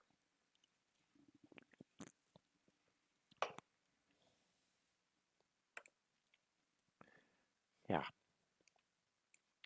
All right, so we got him. He's going there.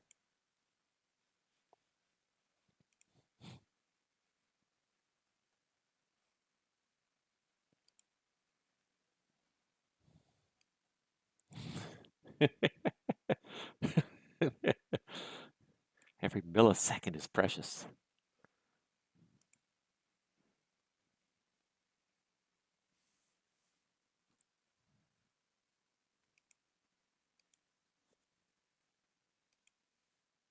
It's weird that did not want to hand arrival.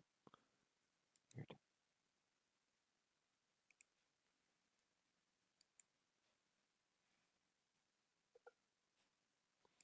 Air Canada 401, contact Toronto, arrival now, 132.8. G'day. 132.8, Air Canada 401, thank you. Have a great night. G'day. JetBlue 1549, descend 11,000. 11,000 JetBlue 1549. Probably could just take that city view out because I don't think anyone else is flying to city tonight. It seems like it's just going to be a Pearson-focused night tonight, which is fine. I mean, it doesn't upset me. It's one of those like, yeah, it would be nice if it wasn't, but what are you going to do?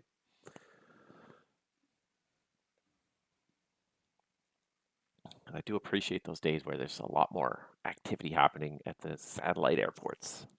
And I've tried to also like reposition a couple of my FS economy airplanes into this FIR so that when I do see like these satellite controllers on and trying to learn terminal control at a quiet airport on satellite terminal, hopefully I can provide some business to them, some interest, some flights from place to place, from secondary airport to secondary airport.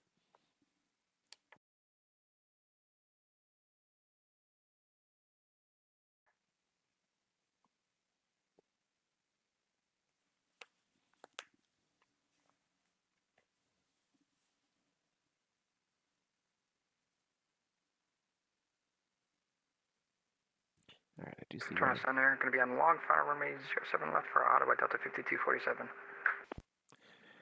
Delta 5247, yeah, you're about to leave my airspace to the east. You can switch to the mandatory for the arrival. You can, and your surveillance service terminates. Have yourself a good night. Thank you for everything. I'll see you at Delta 5247. Take care. Not allowed to control Ottawa anymore. Sad face.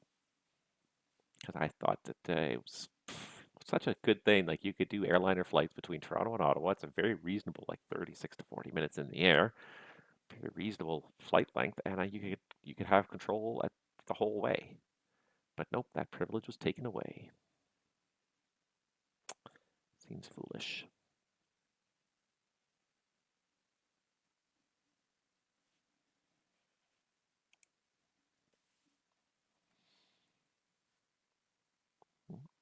Look at all these airplanes taxiing in here. Just a whole march of them there.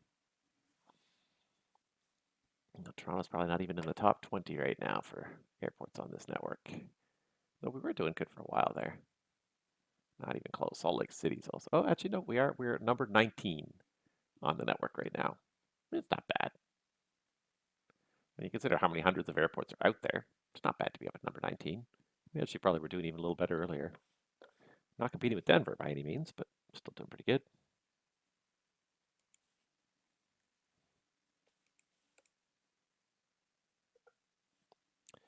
JetBlue 1549, contact Toronto arrival now, 132.8. Good day.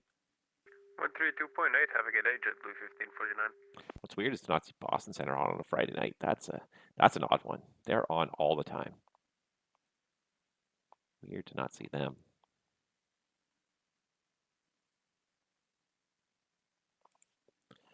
Jazz 8482 Toronto. Your leave my airspace to the east. Montreal Center is not online. Switch to the on-route frequency. Surveillance service terminates and have a good night.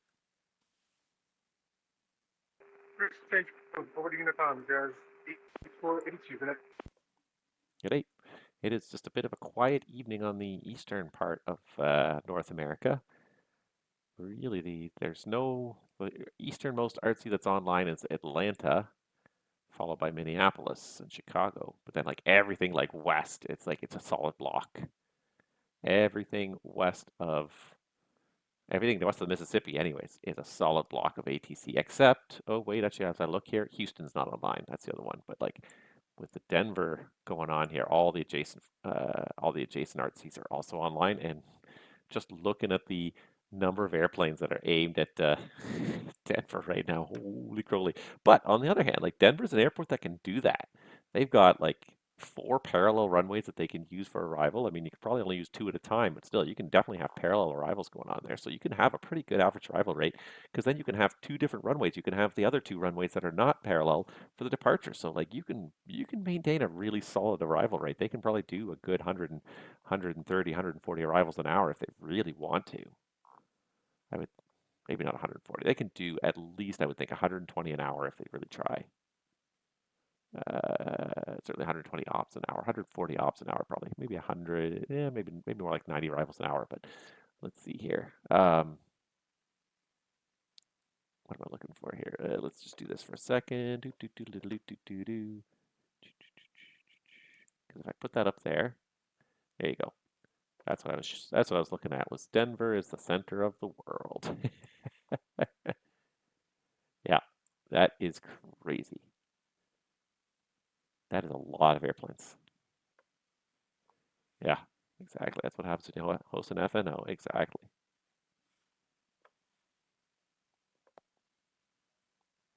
There is a lot of airplanes coming in.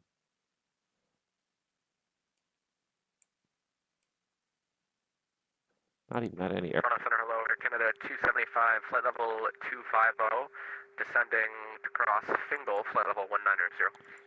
Air Canada 275, Toronto Center, hello, squawk cadet. Here comes the flash, Air Canada 275.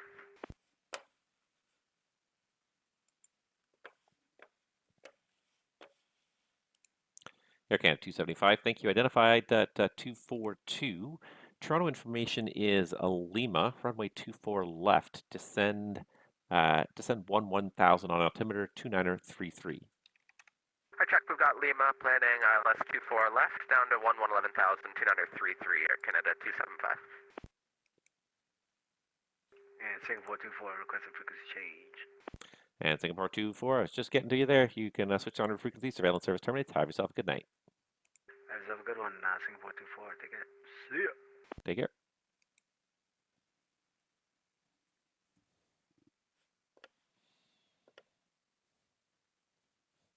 San Diego's above Toronto. Hovering at number 19. Come on, guys, support Toronto. Sydney's got more operations than Toronto does right now. Yeah, again from Singapore 24, we just want to thank you guys for your help with the issue earlier.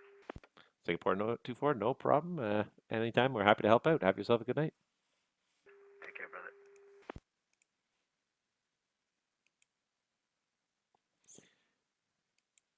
Air Canada 275, go direct Newber. Direct Newber, Air Canada 275.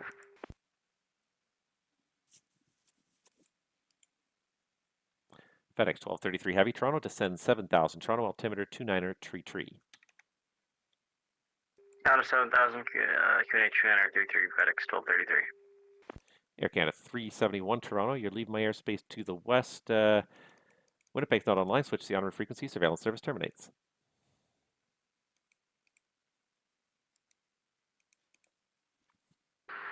Toronto Center, good evening, Air Canada 1275, level 360, just south of Sudbury.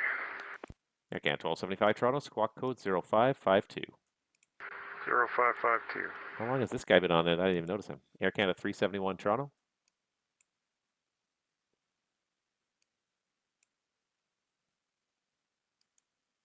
he been like online the whole time and I did not notice him crawling through my space?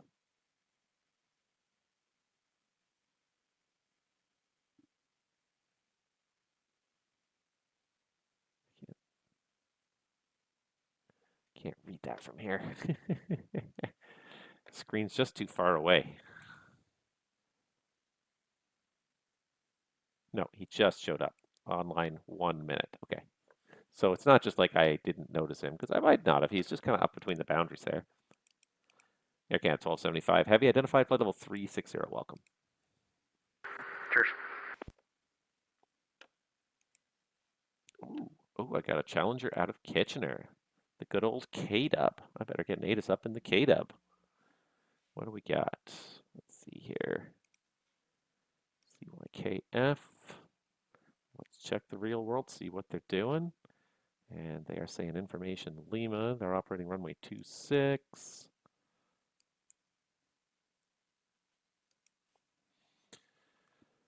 RSC 26555. 70% wet, 70% wet, 70% wet.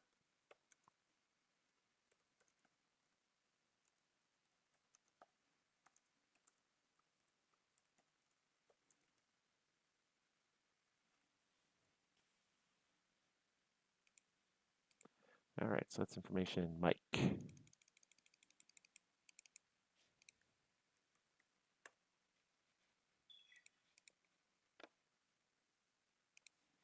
All right, let's get a Kitchener ground view open here. Kitchener used to be one of those airports that like you never saw traffic at, but now we see traffic at it from time to time.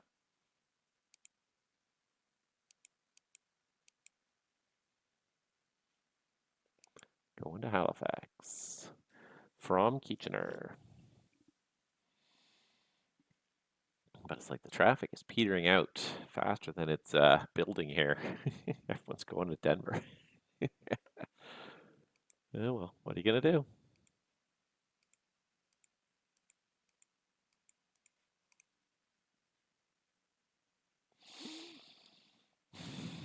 But this is the pace now that's gonna make me say, I don't want to stay much past the 3-hour mark. If this is gonna be the pace for the next hour, there's no point in me being here for a 4th hour.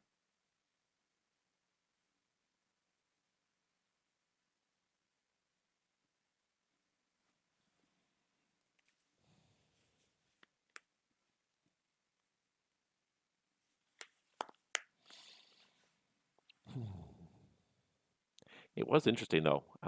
One interesting news story I did see as well a little while ago, well, it was a couple days ago now anyways, was, and again, it had to do with ChasePlane and how Parallel 42 has backed away from a subscription charge for ChasePlane. Now, I actually didn't mind this too much. People apparently got really up in arms about this. I didn't mind it too much per se, mostly because it was optional. So ChasePlane, when they announced ChasePlane for MSFS, there was an upfront purchase price, but there was also an optional recurring subscription charge. The key to me that I think people kind of got in a tizzy about nothing is that it was optional. It wasn't mandatory. It wasn't you have to pay this you have to continue paying to play. It was an optional charge. So basically, what it was they were going to charge. I don't even remember what the amount was, but they were going to charge on an annual basis a small amount just to back up your ChasePlane settings to the cloud, back them up onto a ChasePlane server, and also to have access to community presets. So it wasn't mandatory. It wasn't going to be like integral to your enjoyment of ChasePlane. It did add a little enhanced value, but it wasn't integral. But boy, people apparently got up in arms about this. I really didn't think too much about it. Everyone's like, "Oh, what a cash grab!" And I'm like, when you start doing these things though, where you have online backups and online systems, there is a recurring charge to that. They're not free. Server space is not free. We've gotten this idea, I think, in our society that like web servers run for free, which is not the case by a long shot, as you could pretty much ask any tech company. But for some reason, well, I don't think it's really much of a mystery how this has come to be. You know, every every tech company has tried to provide their services for free.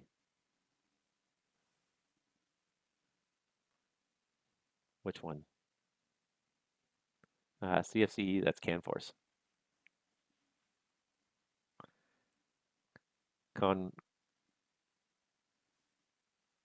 It's CanForce.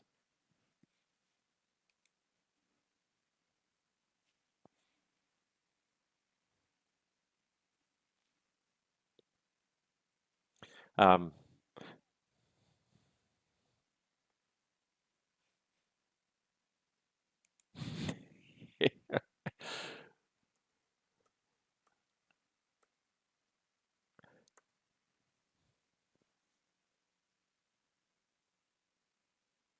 yeah.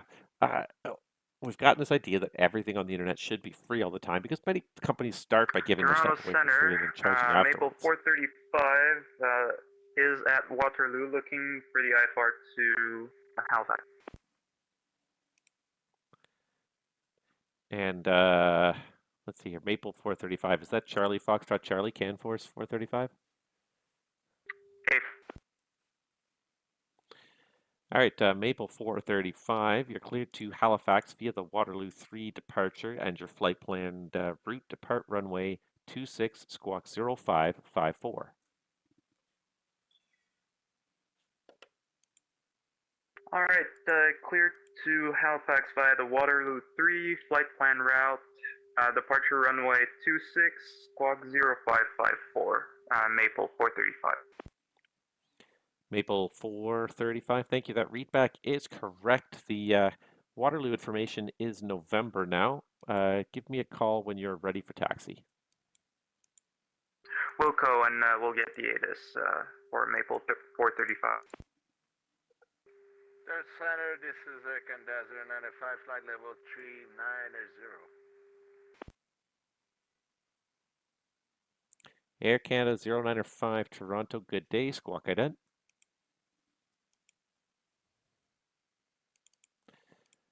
FedEx 1233, contact Toronto arrival now, 132.8. Good day. 132.8, good day, FedEx 1233. Air Canada 095 Heavy, identified flight level 390, clear direct Miglo. Air Canada 095, clear direct Miglo.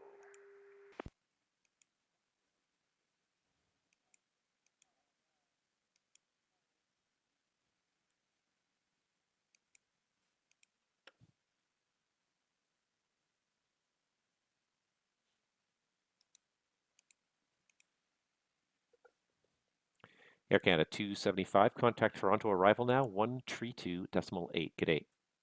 Arrivals on 32.8, Air Canada 275, thanks. Take care. Yeah, so we've got this idea that everything on the internet should be available pretty much for free because companies always love to start out with these services for free and then either charge subscriptions later or make money off advertising, but everything starts out free. So we have this idea that everything that happens on the internet should be basically free, and it's very much not the way the world really works. So the servers cost money. So I was not in the slightest bit upset by this decision by Parallel 42 to charge a subscription basis for using an online back end to support their product.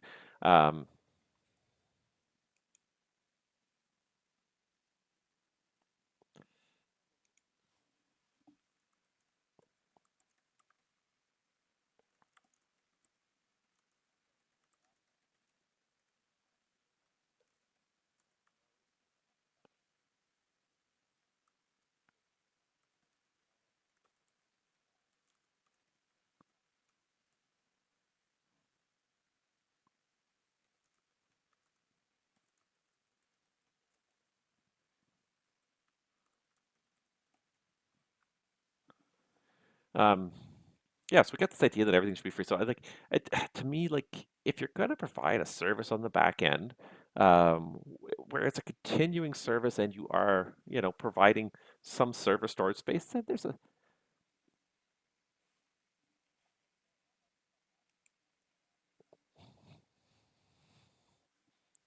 Yeah, yeah, that's what happens when I tell the wife I'm flying. She's like, "Oh, I'll fail stuff for you."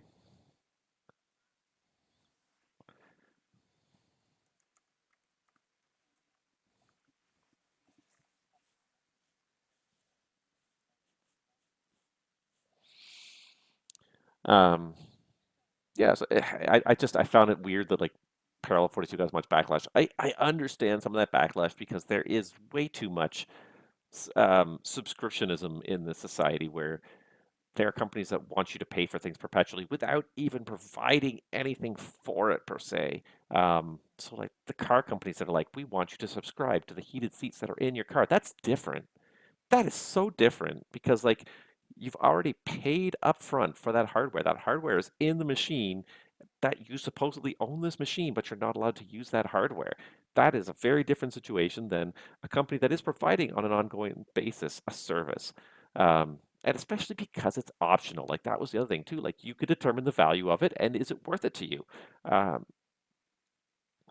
it would have, yeah, it would have really ticked me off if it was like, this is non-optional. You have to buy the software outright and then you also have to subscribe. But as long as they make it optional, I don't see like, then because the thing is then the company really has to justify the Tokyo. Um, they have to justify uh, they have to justify the recurring cost. That's the thing. It's not. It's when they have these non-optional subscriptions for everything. And this is the problem with all these connected devices is that there's a back end that runs, there's a cost to that back end. And at some point, that cost is going to come home. Um, what was I thinking about? Just yesterday, I was thinking about my Sonos speakers and how much I despise them now. And I loved them when I first got them. And I first got them, I think I got my first one like 13, 14 years ago. And then I got a second one a couple years later. And at first, they were fantastic. I loved those speakers. They were great. They were like magic. You could cast anything to it from Spotify, from your local network storage. You could use the app, and it was great. And then, and then after about 5, 6, 7 years, uh, all of a sudden these issues started to creep in. The first few years it was great, and then a couple of years down, and then a couple of years down the road, all of a sudden, constant connection issues. And this was before they even introduced the new app, which just made it even worse. So I guess it was about a year or 2 years ago now, a year ago, that Sonos released this half-assed, um, half-developed app that really was not ready for the prime time. But they were like, no, we got to get it out there because it's got to be out there because we need these technological upgrades to make them compatible with our new headphones that we're going to release. So they pushed out an app that was half complete, that was missing half the features the old app had. I had problems long before that, and it just goes to demonstrate the problem with these connected devices where you are relying on someone's far distant remote server. Connected devices are not bad when they're locally accessible and locally usable, and you're not relying on those faraway servers. But uh, if that company decides to pull the plug on their servers, they decide they're not going to pay the bills on it anymore, or maybe the company goes out of business. There was a case of just a little while ago, this kid's toy. I can't remember what it was. It was like a companion, like teddy bear or something like that. I don't remember exactly what it was, but um, it was powered by AI and it was apparently like really good for kids, certain kids that were very autistic or very introverted, and it provided someone they could talk to, someone that they didn't feel threatened by. But yeah, it was very uh, like it was a godsend for some of these kids and their families. And then the company unfortunately didn't make enough money, so it went out of business. So everything shut down. So all these magical toys that were just like almost lifelines for these kids, all of a sudden, you're not your best friend now is just gone, and it's so it's so frustrating. And this is why, like again, I was discussing this with my brother a little while ago. Like, why am I not on FS 2024? And the answer is just like the whole connectedness of it. I won't say it scares me, but it concerns me. That's probably a better way. I'm not scared, uh, but it just like I've seen what happens with these things. When the servers fall offline. I mean, they're Anything Mm-hmm. to launched. Roger Center, UPS 142 with you, flight level 200. UPS 142 Toronto Center. Hold on, let me find you. And UPS 142, there you are. Squawk code 0570. Squawk 0570, UPS 142.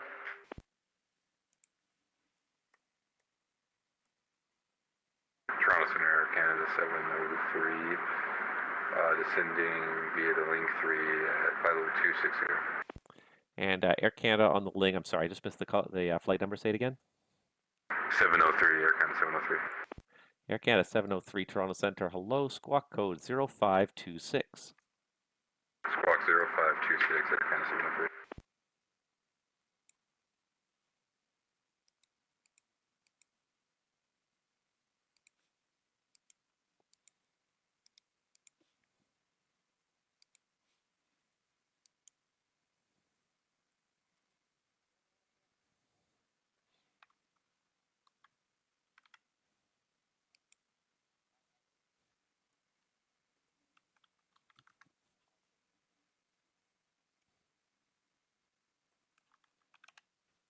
UPS 142, you're identified at flight level 200. The Toronto information is Mike, runway 24 left for arrival, descend 17,000, altimeter 29er33.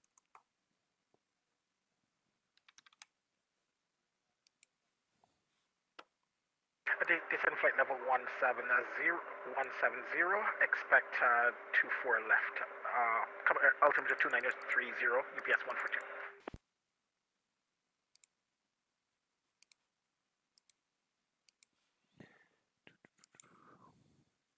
Air Canada 703 Toronto, identified descending through 241, descend 11,000, Toronto altimeter 29er33.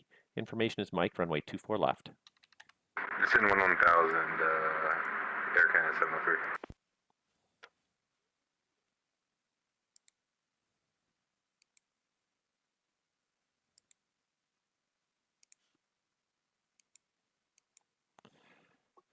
And UPS 142, I'm sorry, I didn't realize you were going to Hamilton there. My apologies. Hamilton information is Romeo, and you can have runway 24.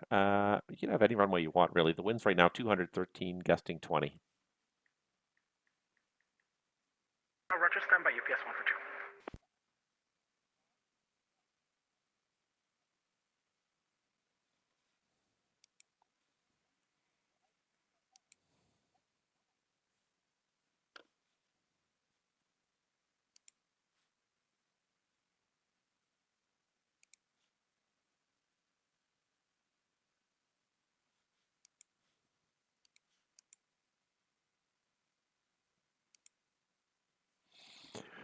Oh, I didn't realize he was going to Hamilton.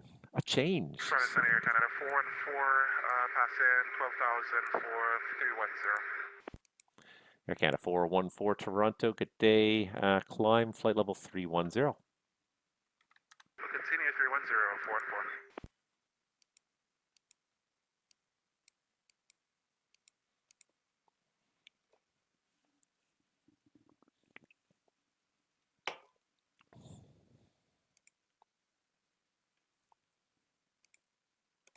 And Toronto Center UPS 142. Could we get the ILS for runway 12?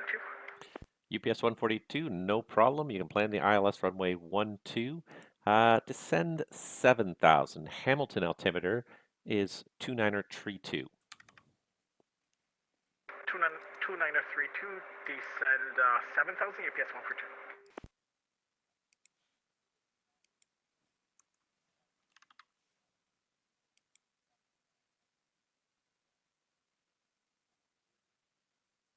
Toronto Center, CAN Force 435 is ready for engine start. We have November. CAN Force 435, the startup's at your discretion. Give me a call when you're ready for taxi. Wilco, and do we have free reign over the apron, or do we call you? CAN Force 435, affirm the aprons are uncontrolled in Waterloo. Just call me holding short of a taxiway. Wilco, we'll call you for CAN Force 435. All right, so he wants the ILS to 12. That's fine.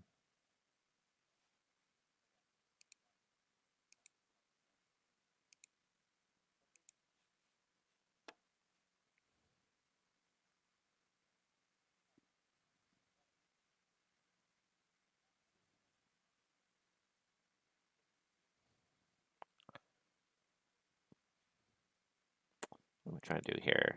Trying to put a Hamilton ILS 1, 2. And it looks like there is a Saxel and a VATSIM. Saxel and VATSIM.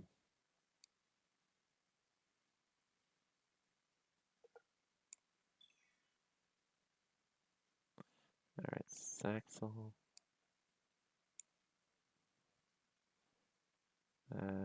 VATSIM.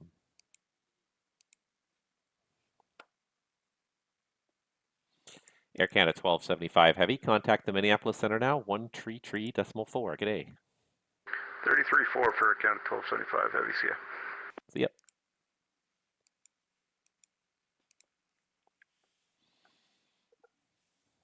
Air Canada 703. Contact Toronto arrival now. 132.8.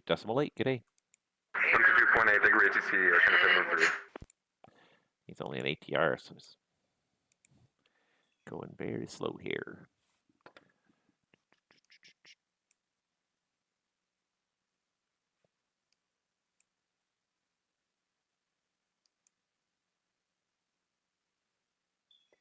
Let's see. Has Toronto gone down the list now? I doubt we're going up. Toronto's not even on the top 25 anymore. Got a lot of landers land.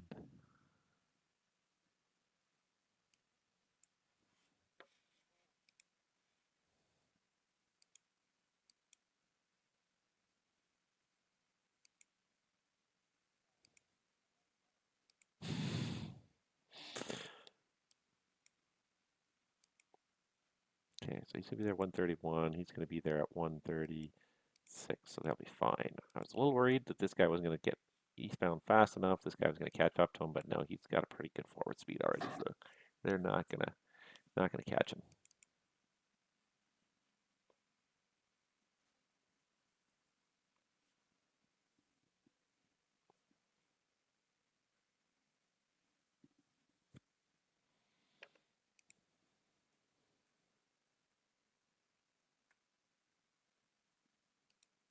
Pity Montreal hasn't come online because there's been a lot of airplanes going out that way.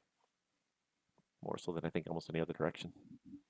I've had a lot of Montreal's offline call switch to the en routes. Darn it.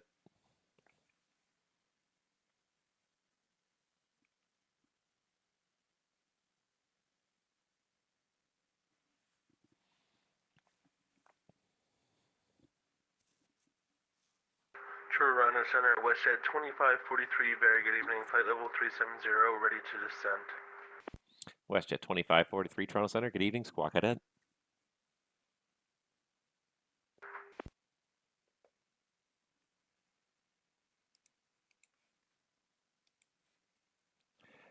WestJet 2543, Toronto. Thanks. You're identified at flight level 370. Toronto information is November, runway 24 left. When ready to send, as you descend now, 16,000 on altimeter 2931. Information Echo, runway 24 left. We'll descend 160 for altimeter 2931 for WestJet 2543.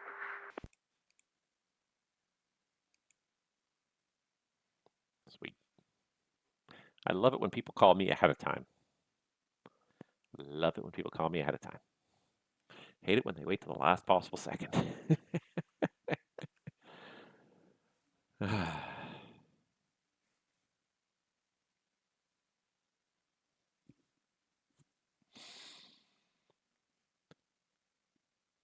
was wondering how bad the weather's going to get in Toronto tonight. Now it's light ice pellets. Ooh, nasty. 3 degrees and light ice pellets. Fantastic. Let's see here. Light rain showers, 5 miles, 212, gusting 22.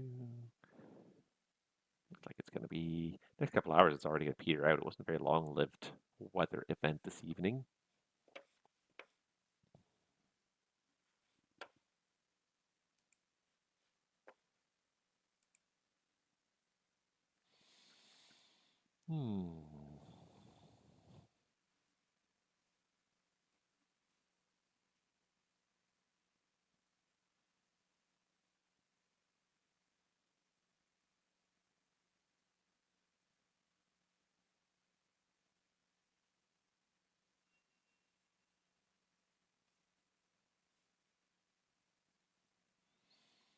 What am I looking for here? I was literally looking for something, and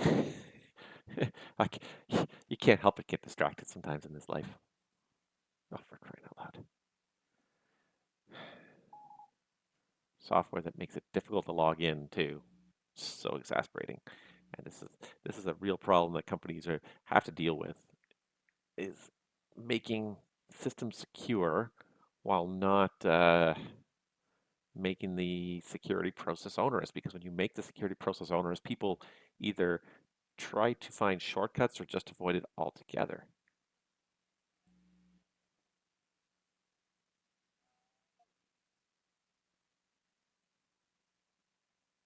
Oh, for crying out loud! And then you log in once, and the company app says, actually, you need to log in a second time.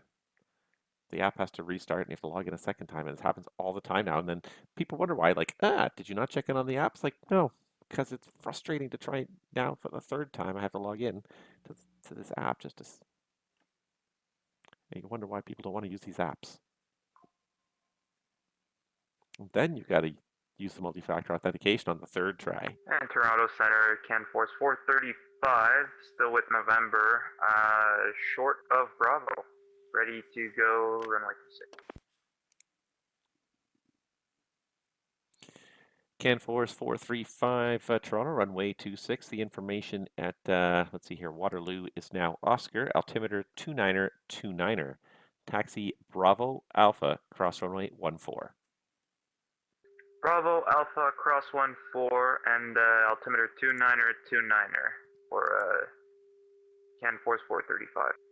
WestJet 2543, descend 1000. 1000, WestJet 2543.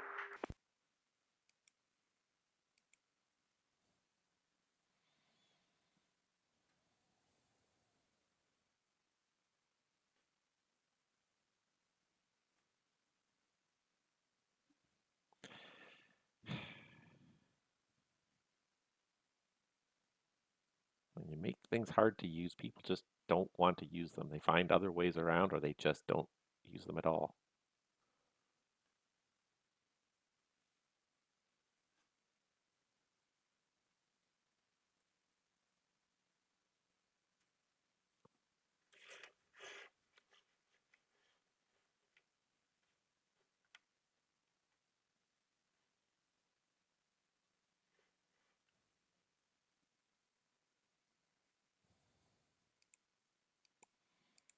And WestJet 2543, are you going to make the restrictions at youth there, or do you need a short spin to lose altitude? I'll make the restriction. I'll get my speed down and altitude, use some brakes, WestJet 2543. Okay. As long as you're going to make it.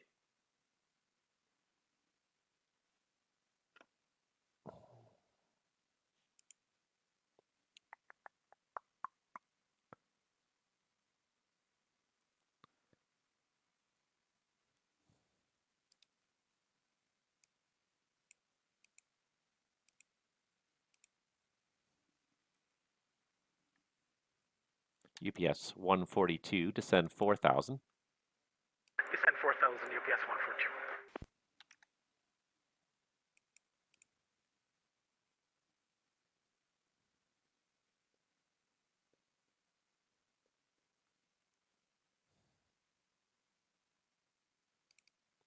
He's got 17 miles to lose 15,000 feet.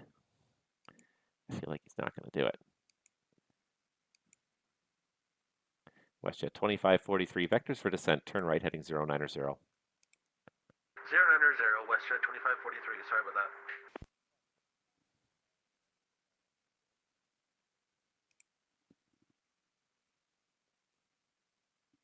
Yeah, you're just not going to make it down.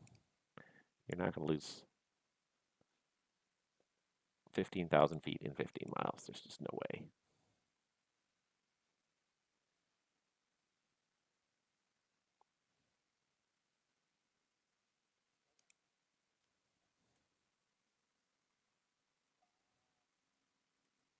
Can I see someone entering? No, that's just him still leaving.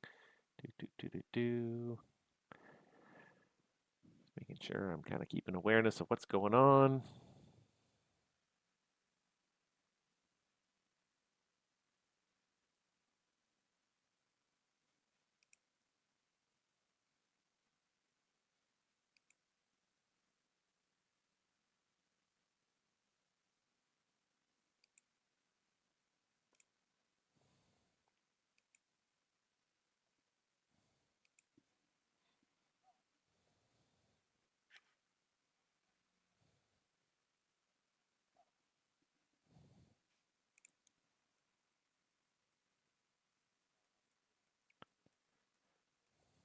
WestJet 2543, turn right heading 180. We're heading 180, WestJet 2543.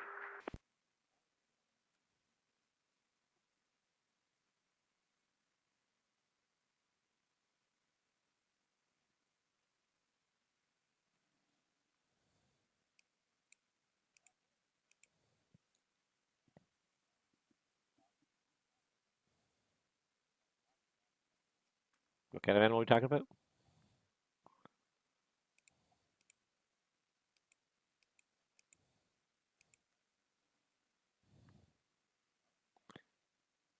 Big enough for sure.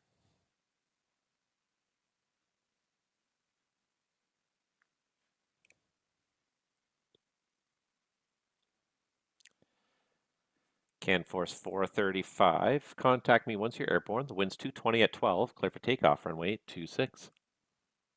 Cleared for takeoff, runway 26 and Wilco for CanForce 435.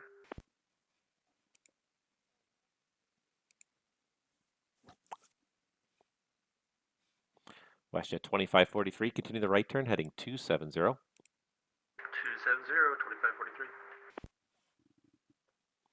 2543. Let's see here. What was I going to do? Oh, yeah. I just want to see the charts in Hamilton because I'm pretty sure the ILS transition's at 3,000, but now I just want to confirm it. So let's have a quick look here.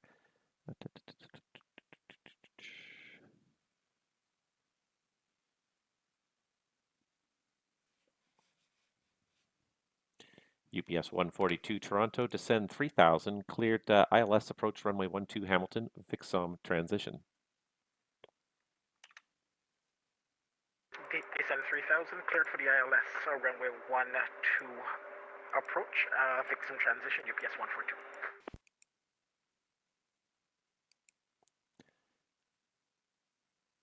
WestJet 2543, continue the right turn, direct Ling, resume the arrival. Right turn to Ling and resume the arrival. Thanks again, WestJet 2543. No problem.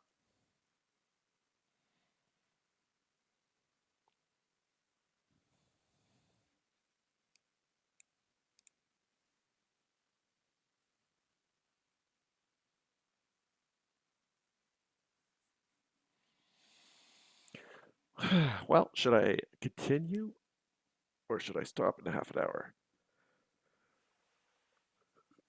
Because I feel like it's just not enough to really keep me interested. I'm looking. And Toronto Center, CanForce 435, 2,300 for 4,000.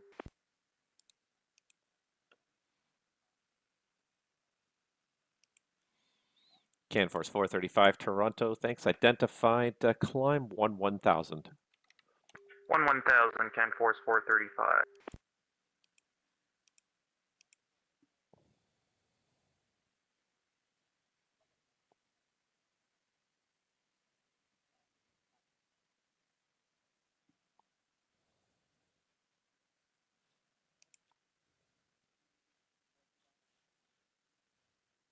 CanForce 435, turn left direct Sikbo on course.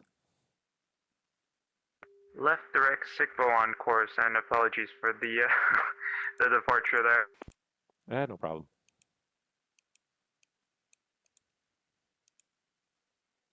As long as you can climb, you can make it over the prison that you're going over right now. They just want you to usually turn before it. Fair enough. Well, at least the prisoners are going to get a good view. You're high enough to not hit the restricted airspace anyways. I think it only goes up to 2,000 feet. Ah, yeah, Challenger goes up pretty fast, so no issues there. Yeah, but they don't know what's doing the SID, so that's why the SIDs are designed that way. Fair enough. Yeah, that little red spot southwest of Kitchener, I'm pretty sure it's a prison.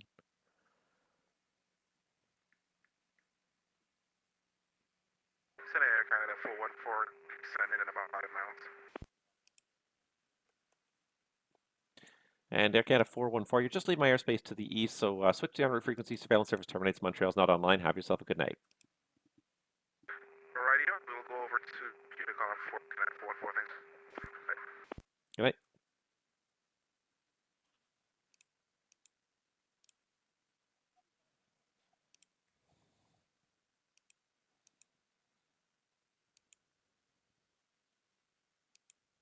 WestJet seems to be stuck.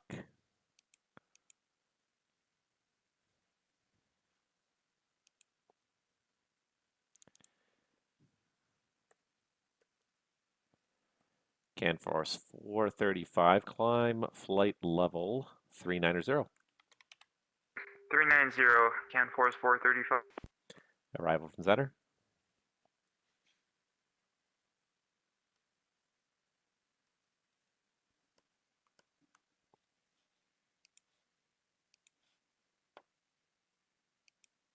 Toronto Center, Delta 859 Alpha at 400. Delta 859 Alpha, Toronto Center. Good day. Let's see if I can find you here. There's a lot of Delta airplanes out there today. Delta 859 Alpha, there you are. Squawk code 0502. 0502, 59 Alpha. Arrival from center. CanForce crossing your space west to east, climbing through 10-9 now. You want me to send them over to you or just keep them? Perfect, thanks.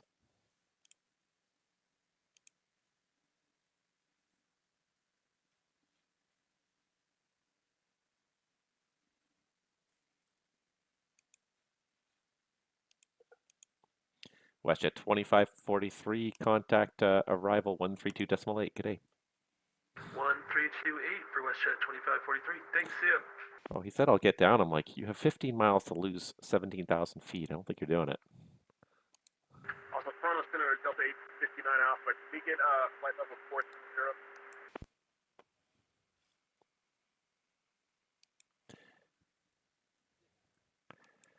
All right, Delta 859 Alpha, you're identified at 400. Sorry, yeah, did you say you wanted to climb to 430? Copy that. Set climb to 430. Delta 859 Alpha, that's approved. Climb flight level 430. On the way to 430, Delta 859 Alpha.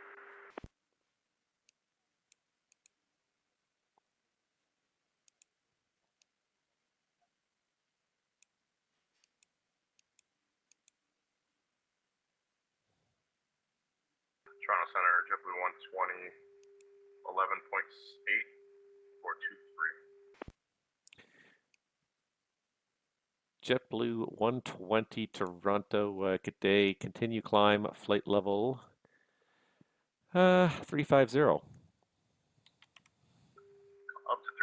JetBlue 120, 50.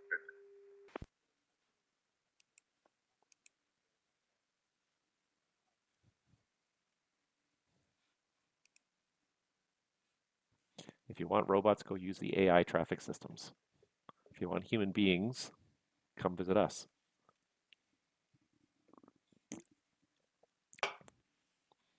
Air Canada 095, Heavy Toronto, leave my airspace to the east. Montreal Centre's not online. Switch to the on-route frequency. Surveillance service terminates. Have a good night. Frequency change through Canada 095. See ya. Take care.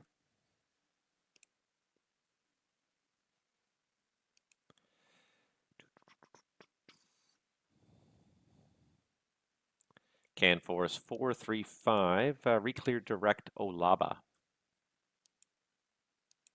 Direct Olaba for CanForce 435.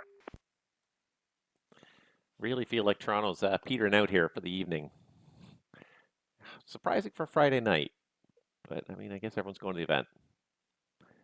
That I'm having the debate. Do I pack it in now?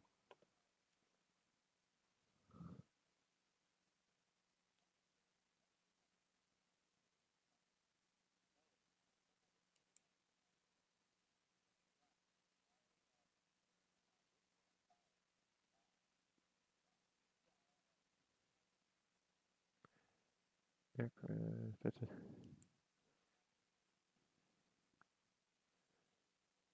7 on the ground.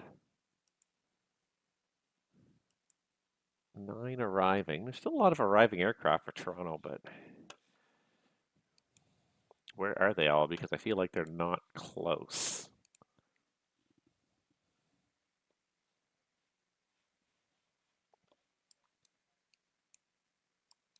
Still got 5 departures at ground Toronto, but there are arrivals, but I feel like most of them are far out now here. We got one arrival in an hour and 20 minutes, and then everybody else is like,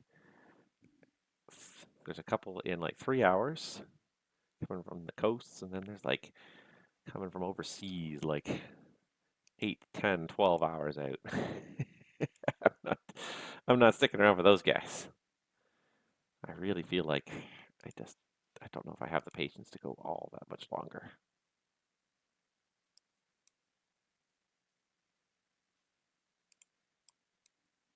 And it's just no traffic, so like it becomes a question of there's no point after a certain point.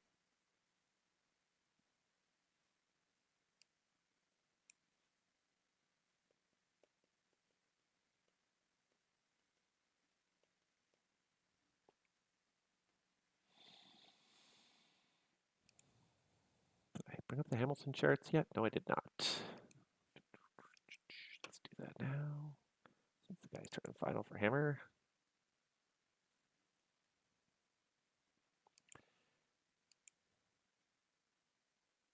UPS 142 Toronto. The Hamilton wins 220 at Niner. Cleared to land, runway 12. Clear to land, runway 12, UPS 142. That voice is familiar. Do I know who that is?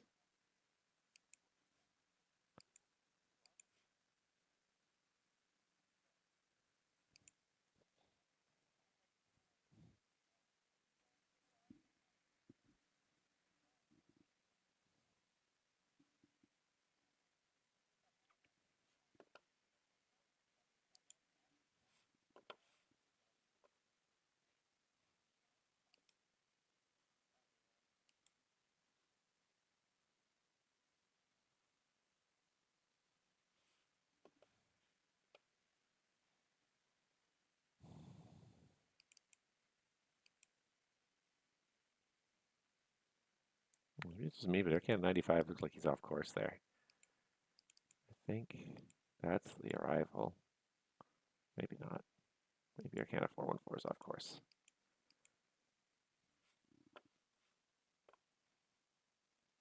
I'm really not sure.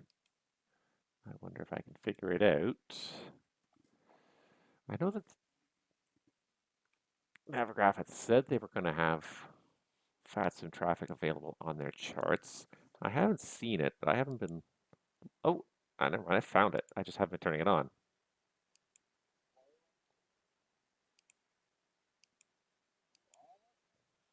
Traffic ATC, there we go. All right, there's the VATSIM airplanes.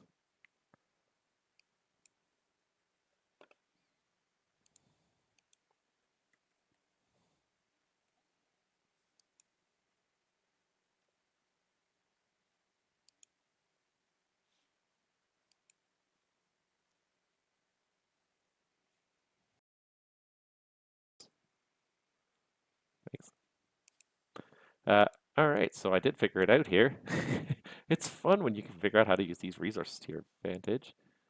So here we go. So here it is. Nope, not that one. That's old. That's the one I was looking for. That was old. So here's the Navigraph overlay. And so here is Air Canada 95. I don't know where he's going. Air Canada 414 is correctly on the arrival. He just passed Epmock. Looks like Air Canada 95 is somewhere south of the arrival. I don't know what he's doing, but he is not flying the arrival. But interesting. Interesting to figure that out. Like I could actually overlay that on the traffic and see where the airplanes are. That's really neat. All right, anywho, let's go back to this. So now apparently we got a tower controller online again in Toronto. JetBlue 120 Toronto, you leave my airspace to the southeast. The Cleveland Center is not online. Switch to the on-route frequency. Surveillance service terminates. Have a good night.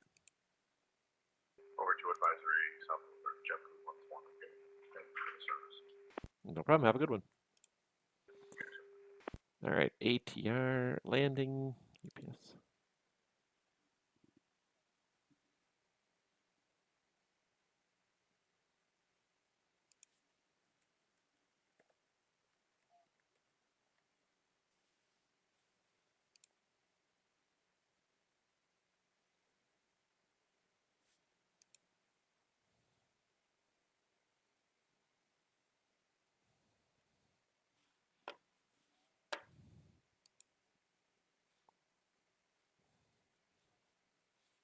And now I've lost GPS 142.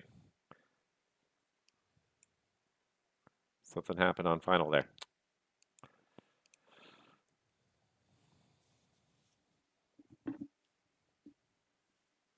All right, so now I have one airplane left. There are 4 departures from Toronto, but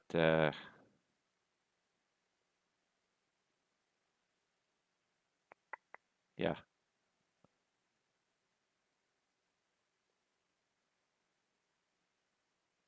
I don't see any arrivals coming in anytime soon.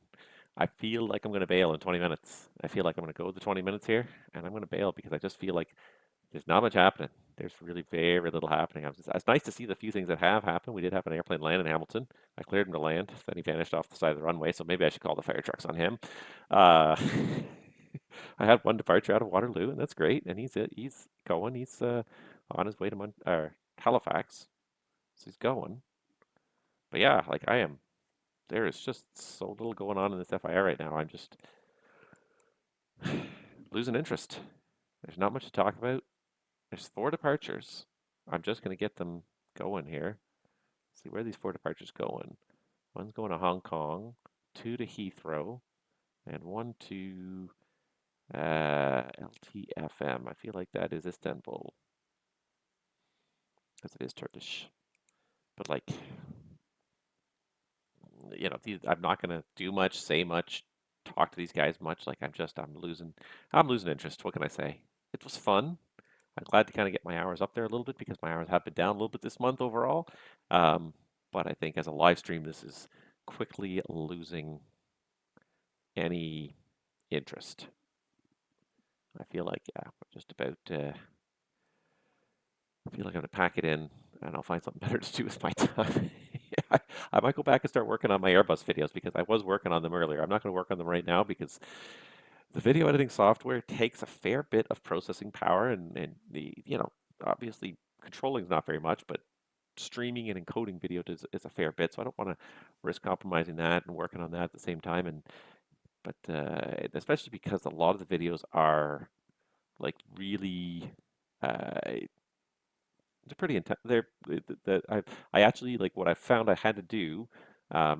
Now that I have a new video card in my main computer and I'm recording everything at like 1440, my video editor is not able to edit in real time at 1440. So what I've had to do is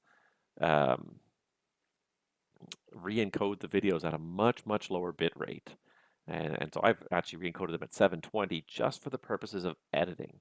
So that way the editor can run in real time. It's not using a lot of processor power. The detail of the resolution is not there, but in terms of being able to edit it all, I can put it all together. I can see the videos and I can edit them in real time this way, and play them back in real time, and it's able to, the computer's able to process it. But then when I go to actually compile the final video, then I only as the last step do I re-import the full 1440p and encode it at 1440. Actually, am I encoding 1440 or am I encoding at 1080? I'm not even sure which one I'm encoding at now,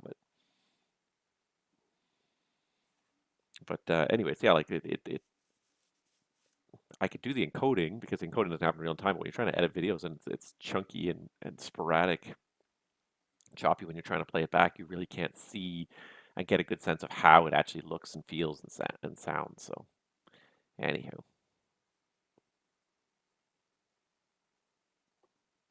An airplane? An airplane? Ah! Yeah. Well, we lost the UPS. He landed, and then he disappeared. Something happened. Could have been some crash. Could have gone off the side of the runway. Could have been anything. Oh, actually, now that I look at this, the runway conditions in Hamilton have Charleston, good day, Air Canada 890, passing 10,000 feet. Air Canada 890 Toronto. Good evening. Climb flight level 350. Climb 350, Canada 890. Okay. So, not that it's going to make much of a difference because I don't think we got too many operations happening, but I will update the Hamilton runway conditions.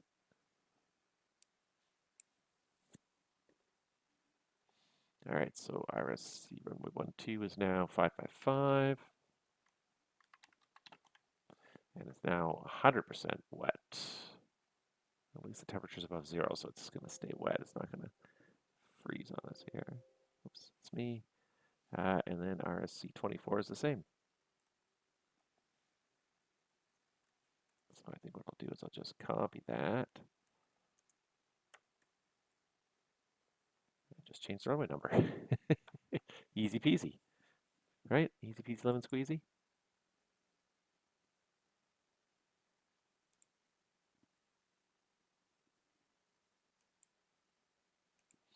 Let's see if the Kitchener runway conditions have changed at all as well. Let's see here, Kitchener.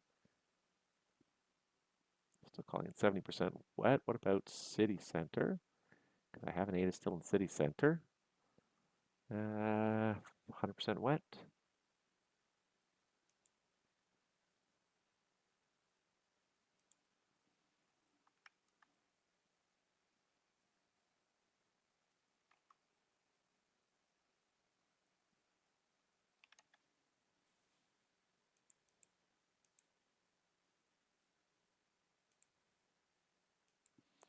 Now let's see if London, not that anyone's flying these places, but let's just see if they've got any.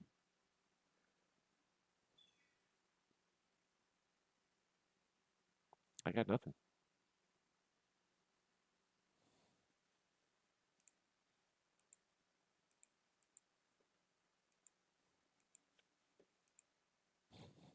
Still got 5 departures. Nobody's even on the taxi out. I gotta find better times today to stream.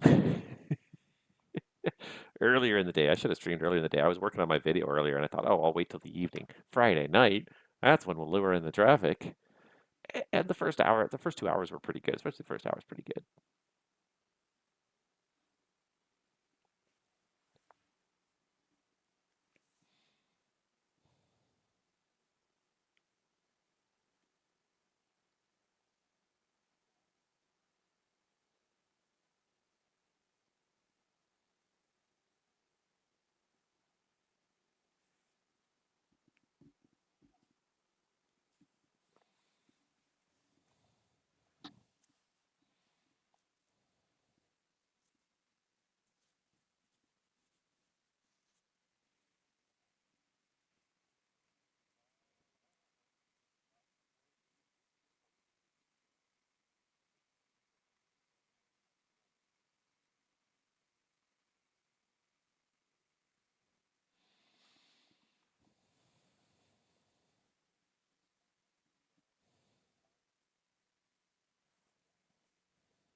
Atari 999 Yankee, this is Minneapolis Center on guard. If you read this message, contact me on 133.4 and I'll reply.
Yeah, see, I'm losing interest.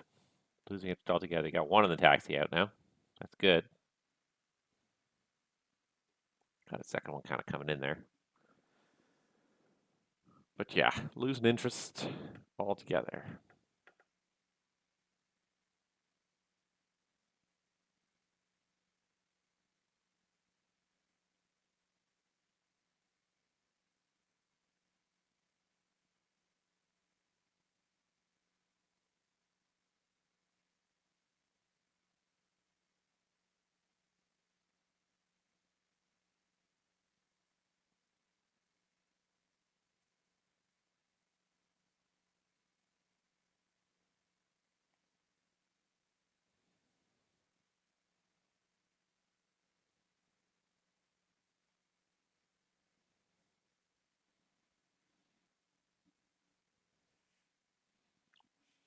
So we don't even have any inbounds at this point.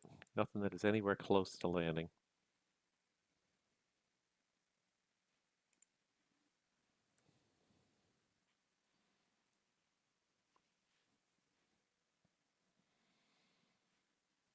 Get this one guy turned on course. That'll probably be just about it for me.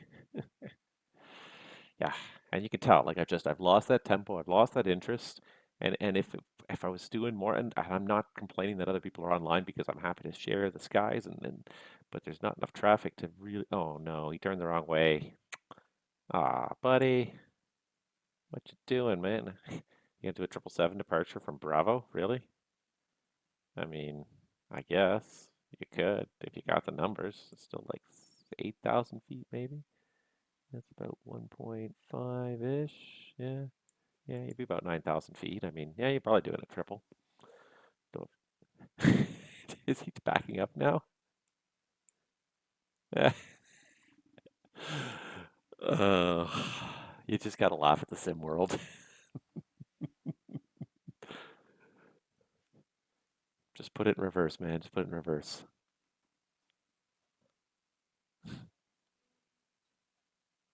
Yep.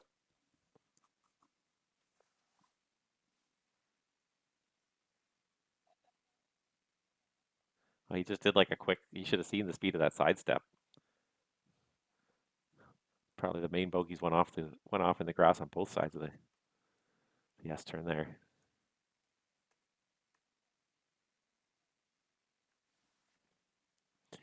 Whoops. CanForce 435. You leave my airspace to the east. Montreal Center is not online. Switch to the on frequency. Surveillance service terminates. Have a good night. All right, over to LonelyCom. Thanks for the ATC, really appreciated. Have a good one, Ken Force 435. No problem. Have a good one.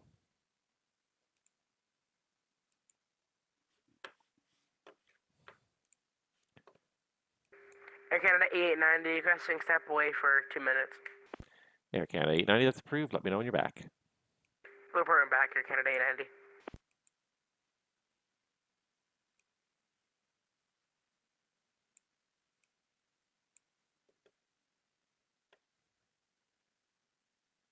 I mean, for crying out loud, to like Frankfurt, Toulouse has more. Oh, no, actually, no, we're back on the list for 21 again. Still. Very little going on.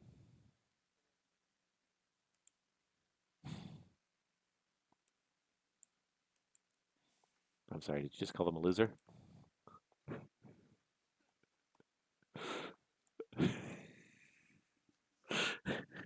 I'm getting delirious now.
Well, emergency almost work better on the crossing runway because then they don't, as long as they don't stop at the intersection, they're not in your way afterwards.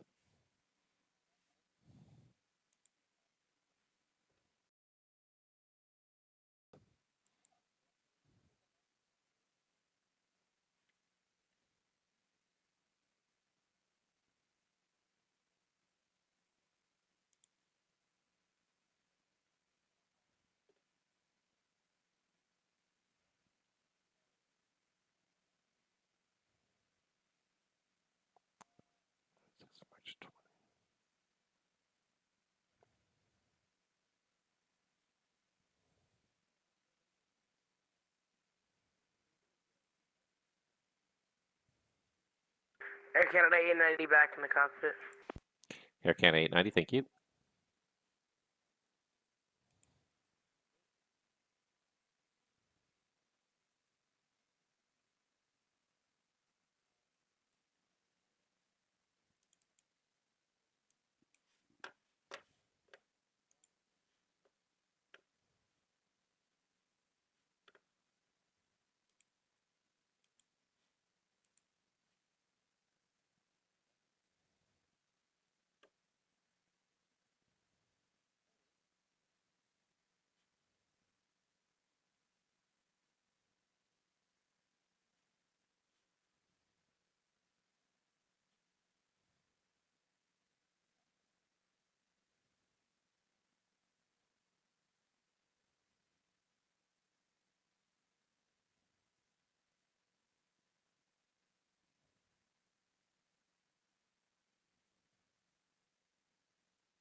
Air Canada 890 Heavy Toronto, you're leaving my airspace to the east. Boston Center is not online. Switch to the unheard frequency. Surveillance service terminates. Have a good night. Over to Unicom, Air Canada 890 up there. Good night. All right, I think that's enough for B. There's not much going on. And I'm frankly just getting bored with it because there's just not much going on. So I think I'm going to pull the plug there. But thank you guys so much for watching. I hope you enjoyed the stream. The first hour or two was pretty interesting. It just, as always happens in the evening, it just kind of, it kind of just petered out, and when it peters out to this level, it really does just lose my interest, and I just don't have enough to talk about otherwise on the stream. So I'm going to bid you guys all a good night. I hope you enjoyed it, and we'll see you guys all out there on the VATSIM skies in the future. Have a good night, everybody.